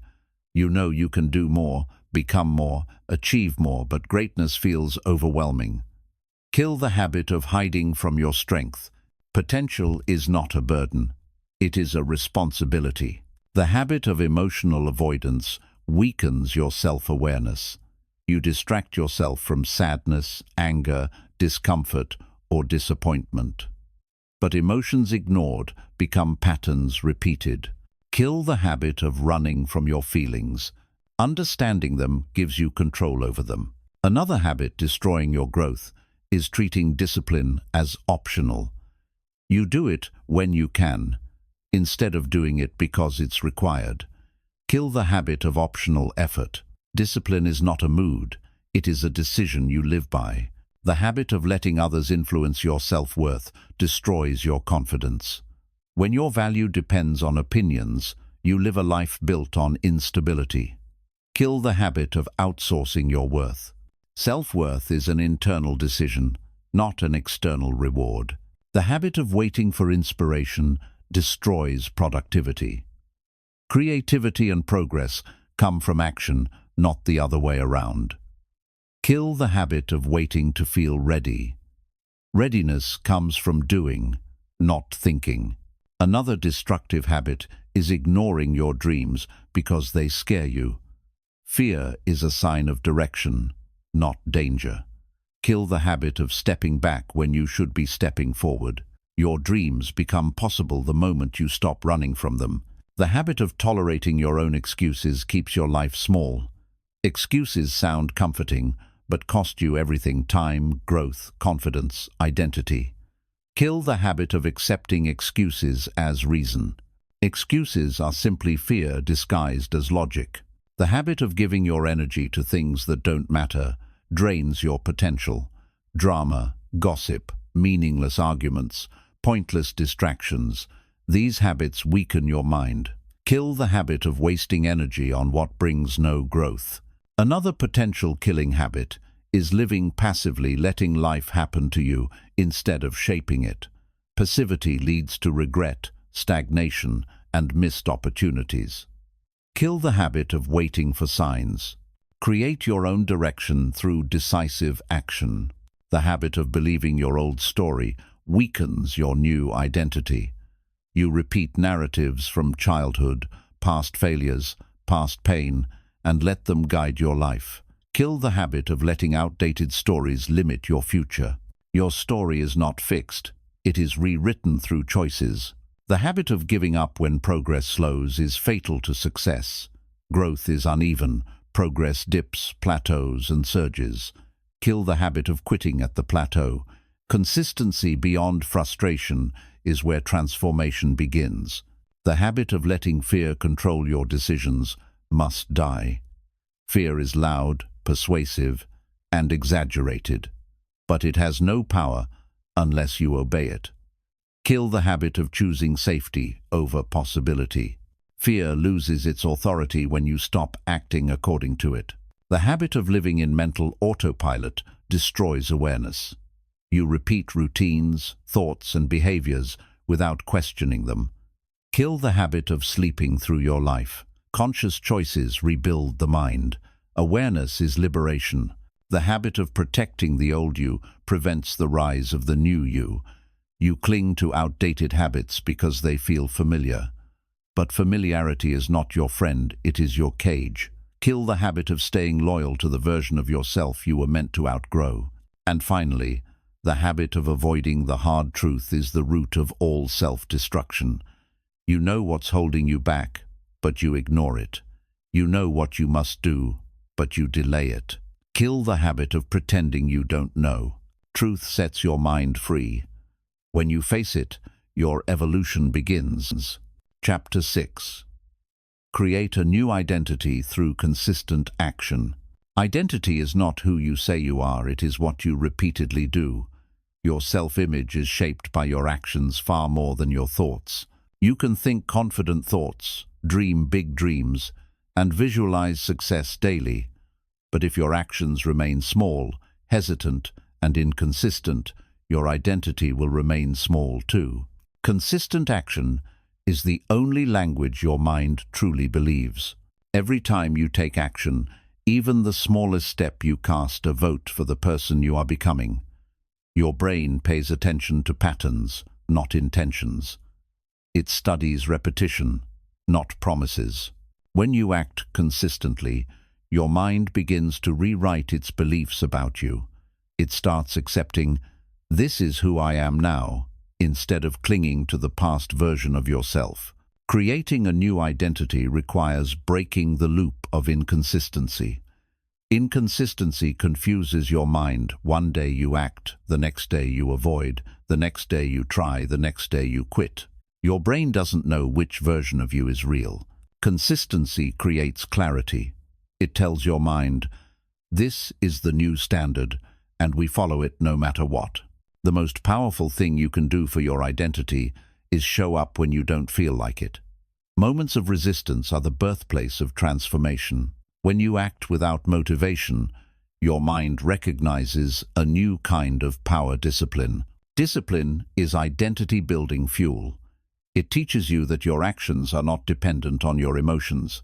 Identity grows from repetition, not intensity. People try to overhaul their life in one dramatic burst of effort. Huge goals, perfect routines, strict rules. They burn out in days. But consistent, small actions have far more influence on identity. A tiny step repeated daily will outperform a massive step taken once. Identity shifts through frequency. Consistency doesn't mean perfection. It means continuity. Missing a day doesn't destroy your identity. Quitting does. Your mind evolves when you continue despite setbacks. Every time you restart without guilt, you prove that you are committed to growth, not to the illusion of perfection. Consistency is compassionate, but relentless. Creating a new identity requires acting as the future version of yourself before you feel like that person. Your brain rewires through behavior, not belief. Act disciplined before you feel disciplined. Act confident before you feel confident. Act focused before your mind is trained. Action pulls your identity forward. Your identity is shaped by what you tolerate. If you tolerate procrastination, avoidance, excuses, or low standards, your mind assumes that this is acceptable behavior. But when you enforce higher standards, even privately, your identity shifts upward. You don't need the world to witness your discipline. Your mind is the only witness that matters. Your environment plays a major role in identity formation. If your surroundings support your old habits, your old identity stays alive. When you change your environment, your workspace, digital space, routines, and people, your behavior naturally evolves. The environment is the silent architect of identity. You cannot create a new identity while clinging to the lifestyle of the old you. The old routines, old habits, old distractions, old conversations, old mindsets must be replaced with new ones. Identity is rebuilt through replacement, not addition. You cannot stack a new life on top of an old foundation. Every identity transformation begins with discomfort. New actions feel unnatural because they challenge your brain's wiring, but discomfort is a sign of progress, not misalignment. The more you embrace that initial resistance, the faster your mind adapts. Comfort maintains identity. Discomfort reshapes it. Consistency rewires your reward system. When your brain sees progress from disciplined action, it begins craving progress instead of pleasure. The dopamine you used to get from distractions shifts into dopamine from effort. This is the beginning of a powerful identity, one fueled by self-respect instead of escape. Your identity is strengthened through evidence. Your brain needs proof, tangible moments where you acted differently than the old you. One workout, 1 hour of focus, one avoided distraction, one completed task. These are not small wins. They are identity-defining victories. They accumulate and create momentum. People try to think their way into a new identity, but identity only changes through doing. Thoughts are fleeting. Feelings fluctuate. Beliefs transform only after consistent action reinforces them. Action is the sculptor. Identity is the sculpture. The more you do, the more you become. Consistent action destroys self-doubt. Doubt thrives when you stay still. When you act regularly, doubt loses evidence. It can no longer convince you that you're incapable because your actions prove otherwise. Your identity strengthens every time you contradict your doubts through action. A new identity requires new boundaries. You must protect your time, your energy, and your focus. Boundaries are not about pushing people away. They are about protecting the version of you that you're becoming. Without boundaries, your old environment pulls you back into your old identity. To create a new identity, you must celebrate progress, not perfection. Progress reinforces identity. When you acknowledge your effort, your brain associates pride with discipline. Pride is a powerful internal motivator. It strengthens self-belief and encourages continued consistency. Your identity shifts fastest when your daily habits align with your long-term vision. Habits are identity in motion. When you build routines that match your goals, identity transformation becomes automatic. You cannot outthink habits, but you can use habits to outgrow your old identity. Another key to identity creation is repetition in the face of boredom. Boredom is where most people quit. But boredom is where identity solidifies. If you can act consistently, even when the excitement fades, you are no longer motivated, you are transformed. Boredom is the threshold between the old you and the new you. The new identity emerges when you stop negotiating with yourself. Negotiation is the language of the old mind. Should I do it later? Do I really need this? Is today a good day? The new identity doesn't negotiate. It executes. It acts based on principle, not feeling. Every no-negotiation moment strengthens identity. One identity-destroying habit is inconsistency in self-respect. You must show yourself the same respect you expect from others. When you keep your promises to yourself, your mind internalizes the message, "I am reliable." Reliability is the backbone of a strong identity. Identity creation also requires emotional regulation. If your emotions control your actions, your identity remains unstable. But when you choose your actions despite your emotions, you become internally anchored. Emotional discipline is identity discipline. Your identity grows through personal accountability. Blame keeps you powerless. Responsibility empowers you. When you take responsibility for your actions, both good and bad, you strengthen your sense of control. And identity grows strongest when you realize you control your evolution. Creating a new identity demands that you challenge your patterns daily. Patterns are the unconscious loops controlling your behavior. When you interrupt a negative pattern with consistent, intentional action, you begin rewriting your mental code. This is neuroplasticity in motion. You cannot build a new identity in a mind filled with clutter. Mental clarity is achieved through simplicity, simple goals, simple routines, simple habits. Complexity creates overwhelm, simplicity creates consistency, and consistency creates identity. Identity is shaped by how you handle obstacles. When challenges arise, the old identity seeks escape. The new identity seeks solutions. Every time you respond with problem-solving instead of avoidance, you reinforce the stronger version of yourself. Consistency requires patience. Your brain won't transform overnight, and your life won't shift instantly. Identity is built slowly, quietly, through countless small choices. But what appears slow from the outside is rapid internally. Every consistent action rewires you. To create a new identity, you must redefine your self-image. If you still see yourself as the person who procrastinates, quits, or avoids, your mind will fight your growth. You must deliberately visualize the disciplined, focused, resilient version of yourself, and then act like them. Your identity evolves when you learn to treat discipline as self-love. Consistent action is not punishment, it is care. It is you choosing your future over your impulses. A person who loves themselves acts in alignment with their highest potential, not their lowest comfort. Another key to identity creation is embracing long-term thinking. Your old identity prioritizes instant gratification. Your new identity prioritizes consistency, growth, and legacy.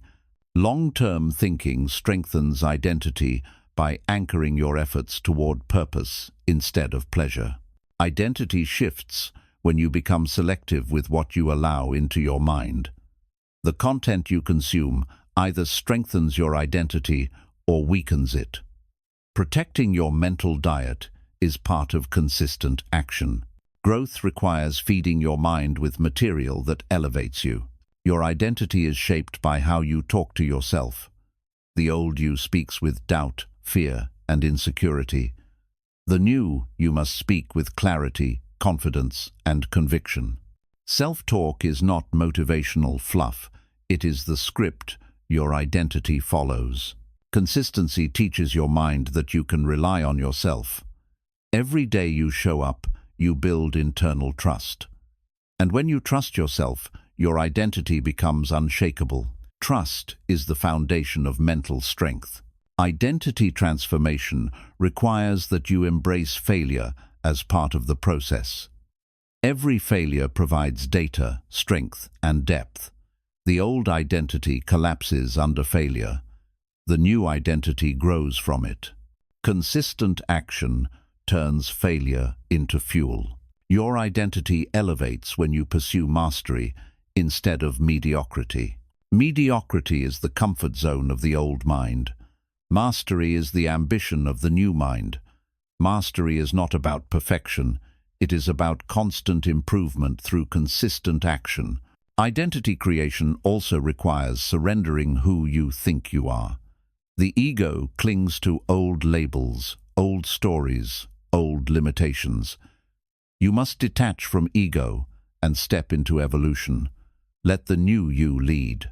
The final truth is this: you do not become a new person by hoping, thinking, or wishing.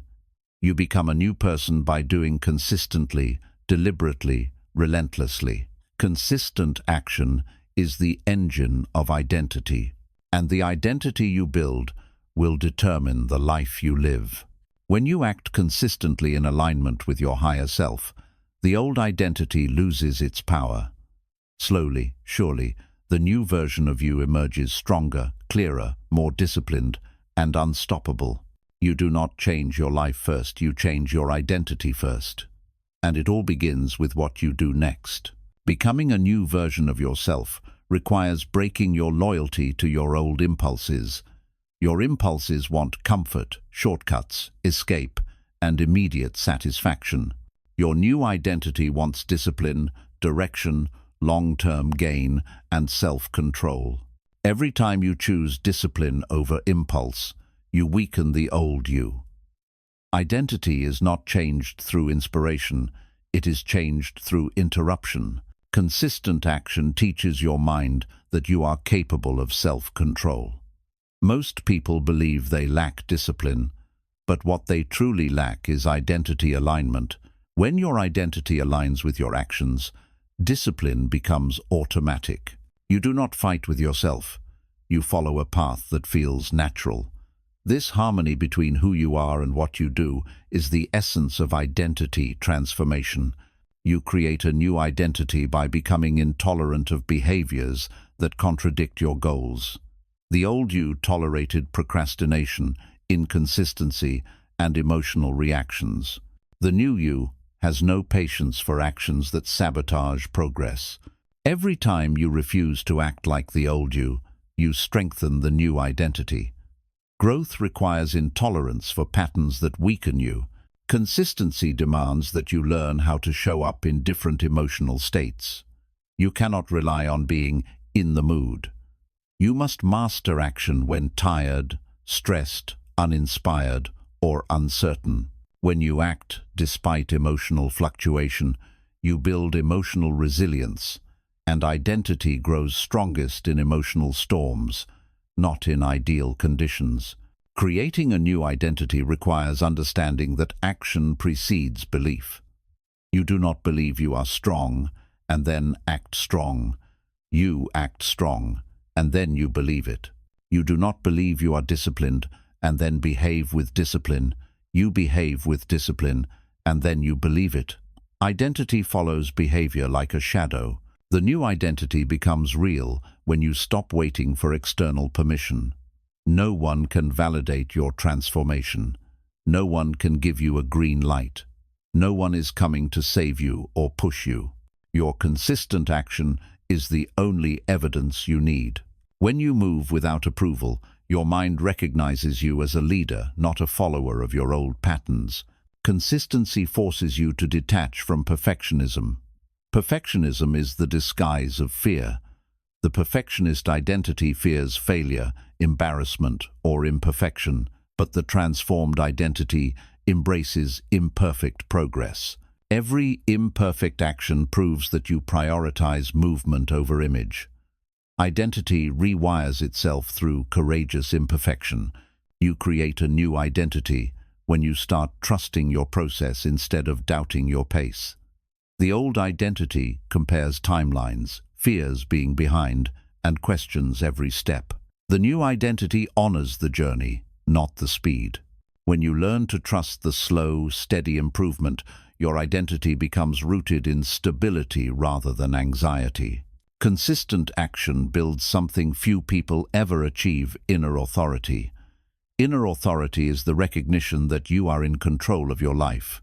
It removes helplessness, excuses, and dependency on emotion. When you act day after day, your mind bows to your direction.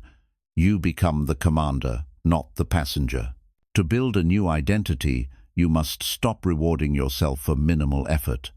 The old identity celebrates tiny steps as if they are massive victories, which reinforces stagnation. The new identity respects effort but demands progress. You must push your standards higher. Identity thrives when expectations rise. Consistency also requires eliminating the self-image of the old you. If you keep reminding yourself of who you used to be, lazy, undisciplined, emotional, insecure, your mind will keep acting according to that story. You must bury the outdated identity. The mind cannot thrive when it's dragged backward by an expired self-concept. Identity begins changing the moment you break a pattern you've repeated for years. That first moment when you do what the old you would avoid is a psychological breakthrough. It's small but monumental. The brain registers, "We are not the same anymore." Repetition cements this new reality. You create a new identity when you stop making decisions from fear and start making decisions from alignment. Your old identity was built on emotional reactions. Your new identity must be built on intentional responses. Identity grows when your actions match your values rather than your fears. Consistency forces you to confront your limitations, not avoid them. When you show up daily, you see the areas where your discipline cracks. This is not failure, it is data. Identity grows through correction. Each time you address a weakness with action, you strengthen your mental architecture. Your identity evolves when you stop chasing outcomes and start mastering systems. Systems create consistency. Systems reduce friction. Systems make action easier.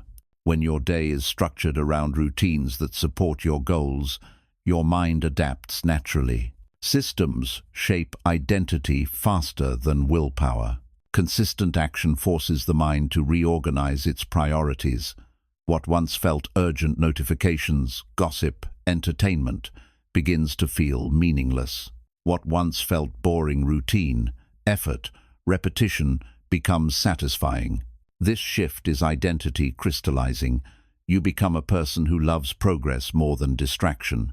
To create a new identity, you must commit, even when no one is watching. Private victories matter more than public ones. Real transformation happens in silence, in invisible moments of discipline. Your mind changes through these unseen choices. When you act only for yourself, identity becomes authentic and unbreakable. Identity is strengthened through intentional silence. When you sit with your goals, reflect on your progress, and listen to your intuition, you align internally. Noise pulls you away from yourself. Silence pulls you deeper into your evolution. Clarity grows in quiet spaces, and clarity fuels consistent action. You create a new identity when you stop seeking emotional comfort after every challenge. The old you needed reassurance after difficulty. The new you thrives under pressure. Mindset shifts from "I need relief" to "I need resilience." Identity expands with every challenge tolerated, not escaped. Consistency destroys procrastination at its root. Procrastination is not about time, it's about identity. When you consistently do the work, Your mind stops entertaining the idea of delay. You no longer negotiate with discomfort. Action becomes your default state. That is identity mastery. Your identity evolves when you stop idolizing motivation and start respecting discipline. Motivation is inconsistent and emotional. Discipline is stable and structural. When you act through discipline, you detach from emotional turbulence. This stability becomes your new identity, steady, grounded, in control. Consistency forces you to simplify your life. The old identity loves chaos because chaos excused its lack of action. The new identity eliminates unnecessary complexity. Simple goals, simple routines, simple habits. Simplicity strengthens identity by removing distractions from your path.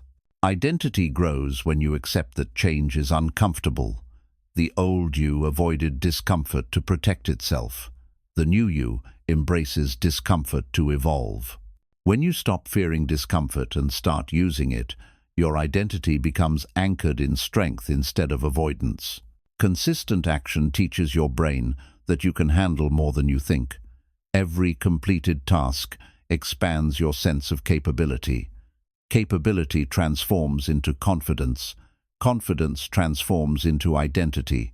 You become the type of person who trusts their ability to grow. Identity shifts when you replace emotional decisions with strategic decisions. Emotions fluctuate wildly. Strategy remains grounded. When you choose what aligns with your long-term goals instead of what satisfies your short-term feelings, your identity becomes aligned with your future self. You create a new identity when you become someone who finishes. Completion is rare. Most people start and quit repeatedly. But finishers build identity through closure. Every finished task says, "I follow through." This repetition builds unshakable self-respect. Consistency requires embracing monotony. The old identity wants excitement, novelty, and quick results. The new identity thrives in repetition because repetition creates mastery. Boring work is where excellence is born. Boring work is where identity shifts. Your identity shifts when you start honoring your non-negotiables. These are the habits you commit to regardless of mood, your anchors. When non-negotiables become part of your lifestyle, your identity becomes stable. Discipline becomes your default, not your effort.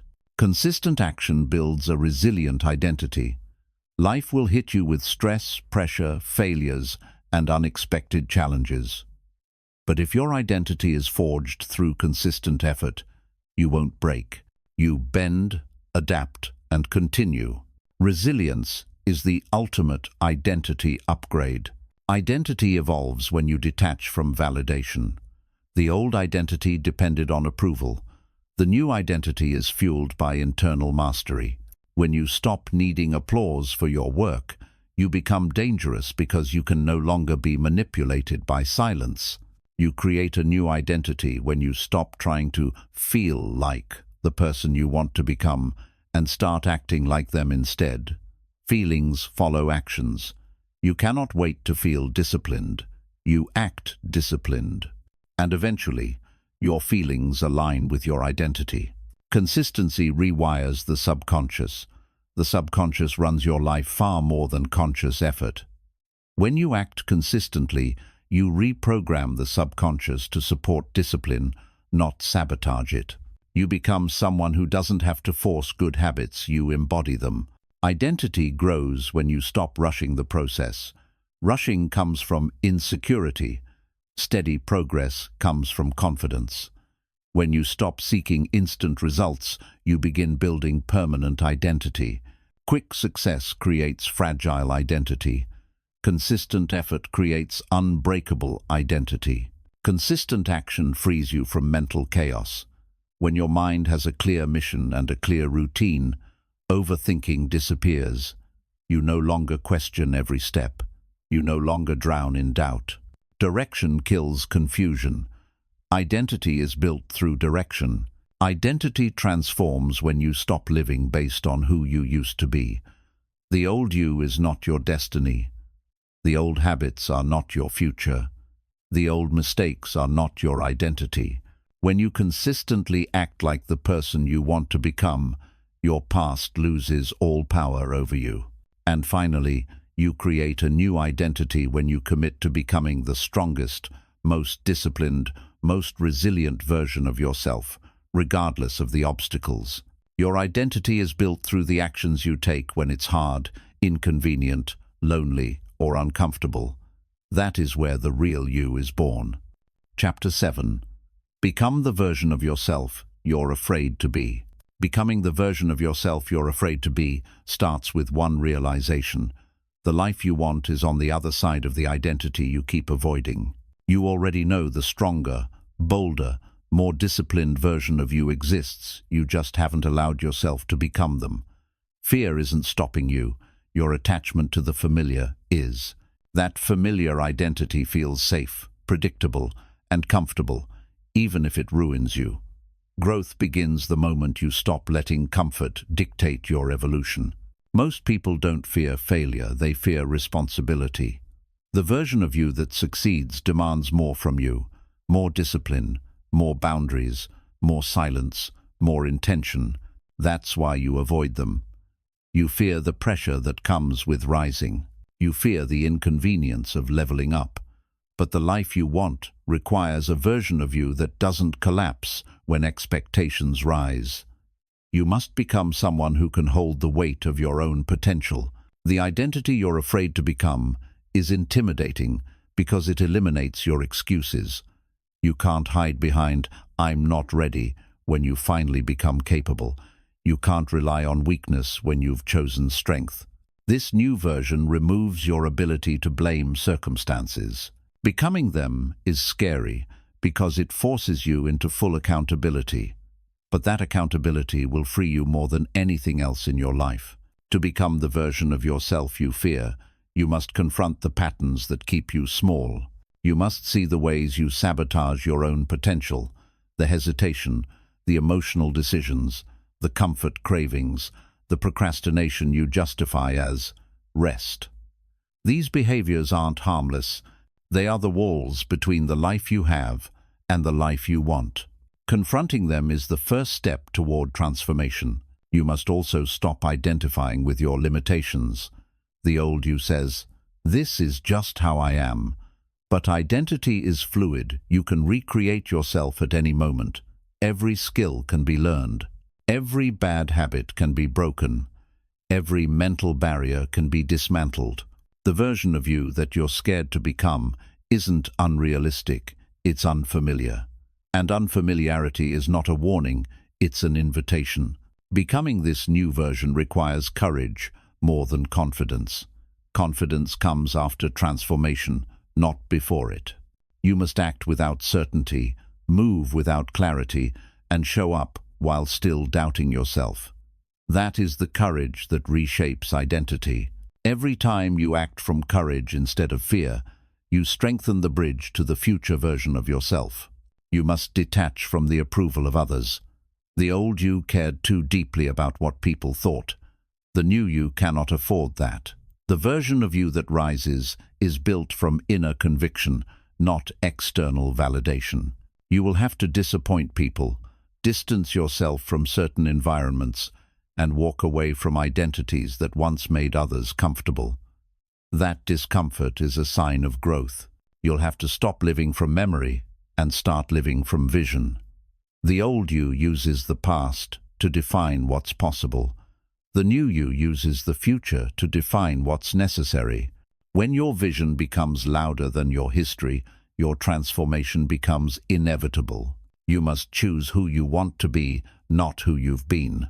The version of you you're afraid to be has boundaries, strong ones. They say no more often. They walk away sooner. They protect their time, energy, and peace.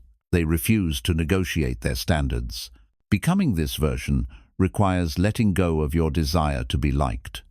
You must choose respect, especially self-respect, over approval. You will have to walk alone at times. The old you needed company, The new you needs clarity. Becoming this version requires silence, solitude, and the willingness to be misunderstood. You cannot evolve while trying to convince others you're still the old version they expect you to be. Let them misunderstand you. Evolution requires misalignment with your past audience. This new identity demands discipline, not the kind you attempt in short bursts, but the kind that becomes part of your personality. Discipline must become your default, not your effort. You must train yourself to show up regardless of emotion. Emotion fluctuates, identity must remain consistent. Your new identity is built through the actions you repeat, not the ideas you admire. You must embrace discomfort instead of avoiding it. Comfort is the breeding ground of the old you. Discomfort is the playground of the new you. The stronger version of yourself is hiding inside the challenges you keep avoiding, the hard decisions, the difficult habits, the uncomfortable truths. Discomfort is not your enemy, it's your evolution partner. The version you're afraid to be thinks long-term. They don't chase instant gratification, they prioritize long-term gain. The old you sacrifices the future for the present. The new you sacrifices the present for the future. Every decision you make reveals who you're becoming. Choose the version that builds, not the one that escapes. You must eliminate the identity tied to excuses. The old you said things like, "I'm tired," "I don't feel like it," or "maybe tomorrow." The new you replaces those statements with action. You don't negotiate with laziness. You don't wait for motivation. You don't retreat when things get hard. You act consistently, intentionally, relentlessly. You must stop keeping yourself small to protect others. The old you dimmed your potential so no one would feel threatened or uncomfortable. The new you understands that shrinking helps no one, especially not yourself. Becoming this version means refusing to apologize for your ambition, your growth, your desire for more, your discipline, or your standards. You'll have to redefine failure. The old you saw failure as proof you weren't good enough. The new you sees failure as evidence that you're evolving. The version you fear knows that progress requires mistakes, setbacks, and experimentation. They're not afraid of failure, they're afraid of stagnation. Becoming that version requires you to destroy your attachment to weakness. Weakness has been your comfort zone, the reason you stop, quit, delay, hide, and run. But it has also been your prison. Strength doesn't appear magically. It grows from repeatedly choosing what's difficult. Every act of strength weakens the old identity. You must let go of the belief that transformation must be dramatic. The version of yourself you're scared to be is not created through grand gestures, but through daily consistency. Small wins accumulated over time create unrecognizable transformation. Consistency, not intensity, rewires your identity. You must stop living according to what you fear and start living according to what you want. Fear-based decisions keep you in the old identity. Desire-based decisions build the new one. Choose the future that excites you, not the fear that limits you. You cannot rise while negotiating with your insecurities. Becoming this version requires you to expand your tolerance for effort. The old you quit when things felt overwhelming. The new you endures. You must stretch your capacity for focus, discipline, and resilience. Every time you endure discomfort longer than before, your identity stretches into a stronger shape. You must stop repeating the narratives that kept you small. I'm not good enough. I'm too late. I'll fail again. These are mental structures that sustain the old identity. Replace them with narratives aligned with who you're becoming. Identity shifts through repeated truths, not recycled fears. Becoming the version you fear requires developing emotional control. The old identity reacted impulsively. The new identity responds intentionally. When you stop being controlled by emotion and start guiding your behavior with purpose, you evolve from internal chaos to internal leadership. You must stop abandoning yourself when things get hard. The old identity collapsed under pressure. The new identity rises through it. Self-abandonment is the habit you must kill, abandoning your goals, your discipline, your promises.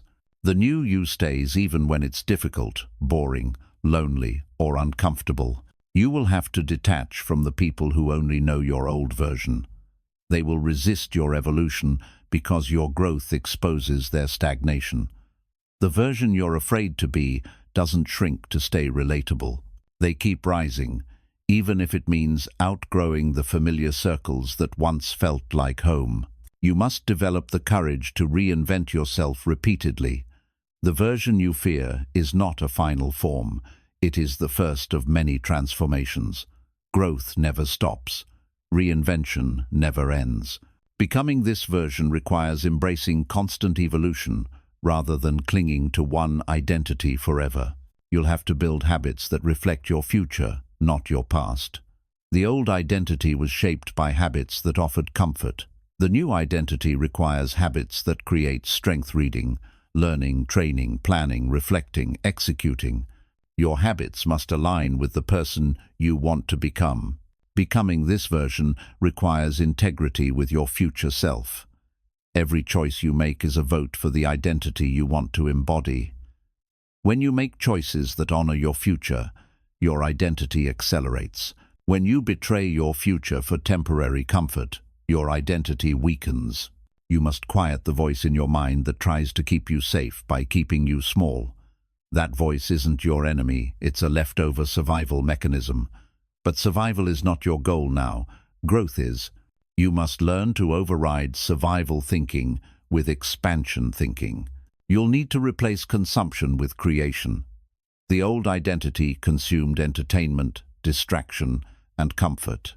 The new identity creates opportunities, discipline, clarity, structure, results. Creation is how you step into power. Consumption is how you stay powerless. You must expect setbacks. The version you're afraid to become doesn't crumble when things go wrong. They adjust, they learn, they continue. Setbacks are not signs you're failing. They're signs you're walking a path that requires strength. Strength only grows with resistance. Becoming this identity requires breaking the emotional bond with your past.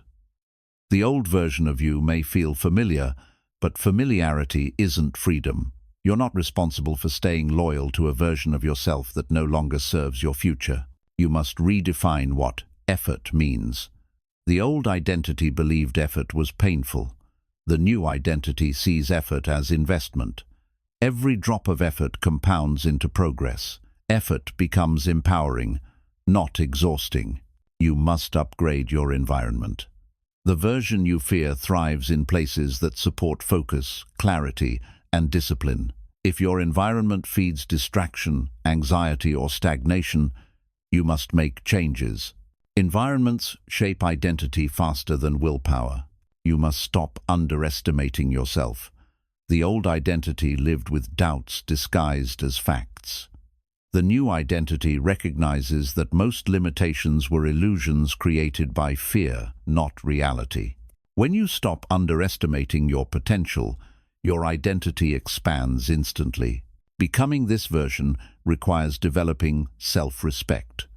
Self-respect grows every time you keep a promise to yourself. When you act in alignment with your standards, your identity becomes powerful. Self-respect is the foundation of the version you fear. You must adopt a winner's mindset. The old you prepared for failure. The new you prepares for domination, not through arrogance, but through relentless commitment. Winners think differently, act differently, and expect differently. You must train your mind to anticipate progress, not collapse. You must stop settling. Settling is the loyalty contract with your old identity. The new version refuses mediocrity. They demand better from themselves, not because they're unsatisfied, but because they know they're capable of more. Settling suffocates potential. And finally, becoming the version of yourself you're afraid to be requires one irreversible decision: the decision to rise. Not someday, Not when it's easy, not when you feel ready, but now. This decision becomes the moment everything in your life changes, because once you choose to rise, nothing can return you to who you used to be. Becoming the version you're afraid to be requires breaking the emotional addiction to your old life. You're attached to the chaos, the patterns, the feelings that once defined you. Even pain becomes familiar. But familiarity is not the same as alignment. You must detach from emotional patterns that reinforce who you used to be. Your new identity cannot thrive in a mind still loyal to its old wounds. You must stop building your life around who you were and start building it around who you are becoming. The future version of you thinks differently, acts differently, chooses differently. When you begin making decisions through the lens of your future, not your past, your identity begins to shift in powerful ways. You are no longer operating from memory, you're operating from vision. The version you fear is not afraid of responsibility. They understand that responsibility is the doorway to freedom. The old you avoided responsibility because it felt heavy. The new you welcomes it because it creates structure, clarity, and purpose. Responsibility is not a burden, it is the foundation of a self-made life. You must overcome the fear of being exceptional. Many people stay small because they fear what comes with greatness expectations, eyes watching, pressure, judgment. But these fears are illusions. The moment you allow yourself to pursue excellence unapologetically, your entire identity begins to expand. Greatness is not dangerous, stagnation is. You have to be willing to outgrow your old dreams. The old version of you created goals based on limitation. The new version creates goals based on potential. As you evolve, so will your ambitions.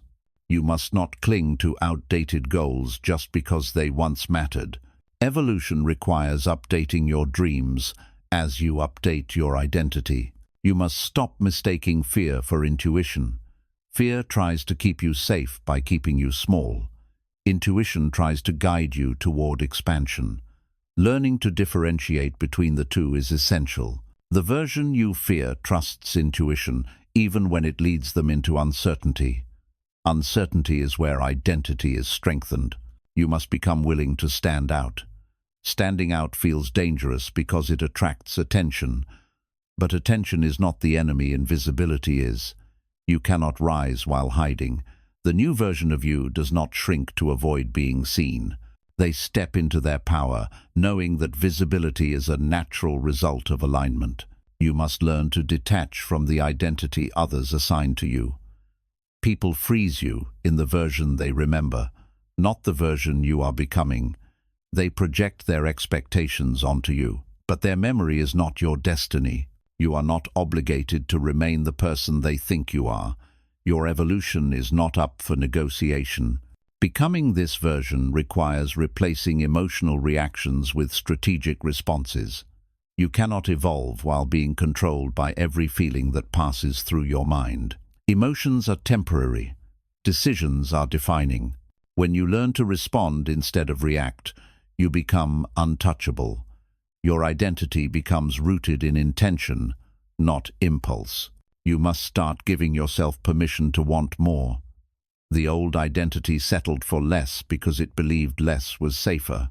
The new identity understands that wanting more is not greed, it's truth. Humans are designed for expansion.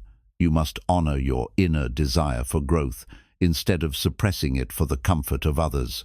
Becoming the version you fear requires eliminating the habit of self-betrayal. Self-betrayal happens every time you say yes when you mean no, every time you delay what matters, every time you ignore your intuition. To evolve, you must stop abandoning yourself. Alignment begins when you finally choose yourself. You must become comfortable being misunderstood. People will misinterpret your growth as arrogance, distance, or change they can't accept. Let them. Misunderstanding is a sign that you're no longer fitting into the box they placed you in. Growth requires the courage to hold your path, even when others don't understand it. You must kill the version of yourself that seeks shortcuts. The version you fear knows that shortcuts create fragile confidence.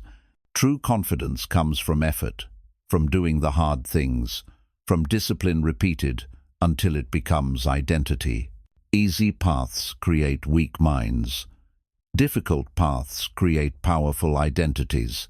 You must be willing to lose people, not out of bitterness, but out of alignment. You cannot evolve while clinging to relationships built around your old patterns. If someone benefits from your weakness, they will resist your strength. Let them go. The future version of you needs connections that support your evolution. You must replace survival mode with growth mode. Survival mode kept you alive, but it never allowed you to thrive. Growth mode shifts your focus from avoiding pain to creating power. When you begin making decisions from growth, not fear, your identity transforms from reactive to intentional. You must confront the part of you that fears success. Success is intimidating because it removes excuses. It demands consistency, responsibility, and self-leadership. But success is not a threat. It is a reflection of your potential. The new you embraces success as a natural result of alignment and effort. You must develop the courage to challenge your thoughts. Your mind has repeated the same fears, same assumptions, and same limitations for years. These thoughts are not truths, they are habits. When you question them, you break the spell. Thought challenging is identity challenging. The new you questions everything that limits you. You must stop seeing fear as a stop sign and start seeing it as a compass. Fear often points directly toward the life you're meant to build. The things you fear doing are often the things that would change you the most. The version you fear is simply the version that follows fear instead of avoiding it. You must learn to detach from outcomes. The old identity obsessed over results, validation, and speed. The new identity focuses on mastery, consistency, and process. When you detach from outcomes, you remove pressure and increase clarity. Clarity accelerates identity growth. You must practice choosing your future self instead of your current feelings. Your current feelings want comfort. Your future self wants growth. Every decision is a choice between these two identities. The more you choose the future self, the faster the current self dissolves. Becoming this version requires breaking the cycle of emotional dependency.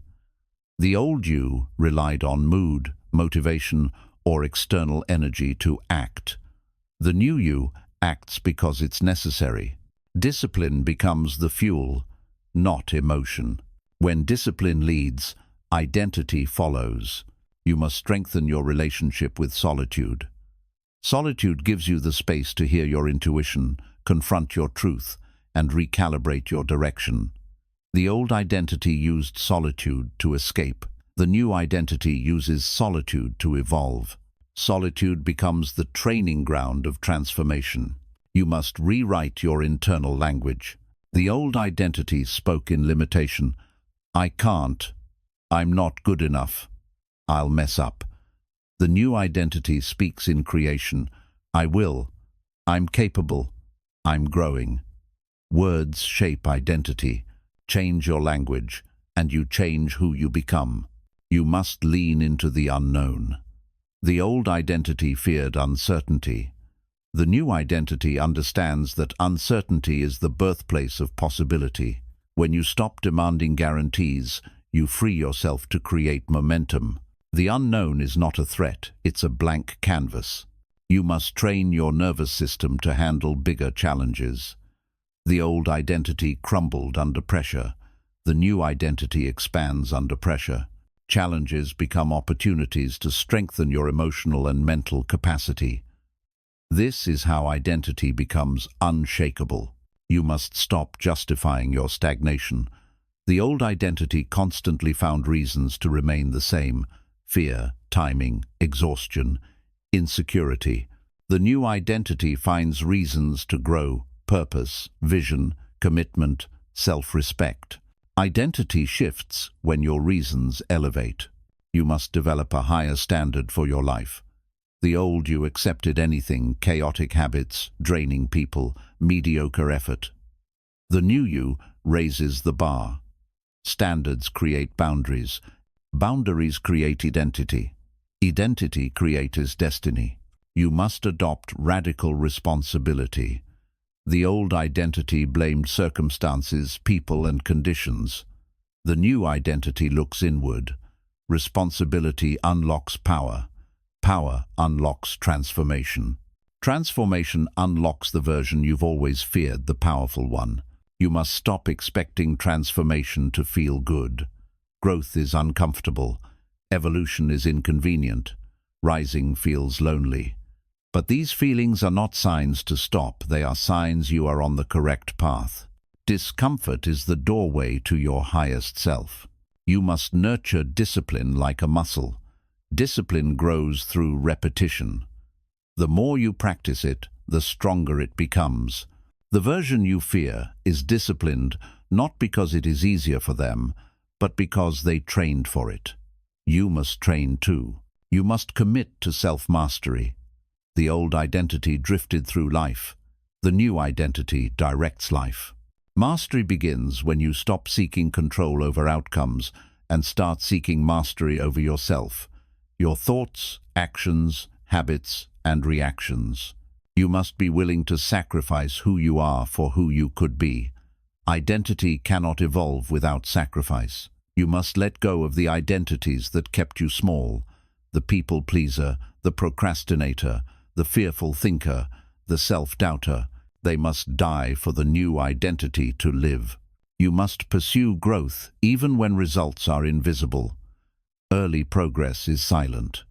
The old identity quit during this silence. The new identity understands that silent progress is foundational. Your identity shifts long before results appear. You must detach from the urge to be liked. The version you fear isn't bothered by opinions.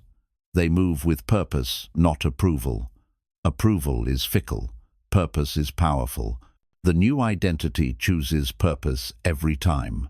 You must confront the truth about yourself, not the version you show others, but the version you hide the fears, insecurities, habits, patterns, weaknesses.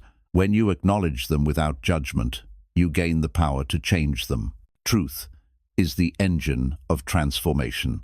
You must stop seeking the path of least resistance. The old identity sought ease. The new identity seeks evolution. Resistance shapes strength. Ease shapes weakness. Choose resistance, it creates the identity you desire. You must act like the version you want to become before you feel like them. Action creates identity. Identity creates confidence. Confidence creates results.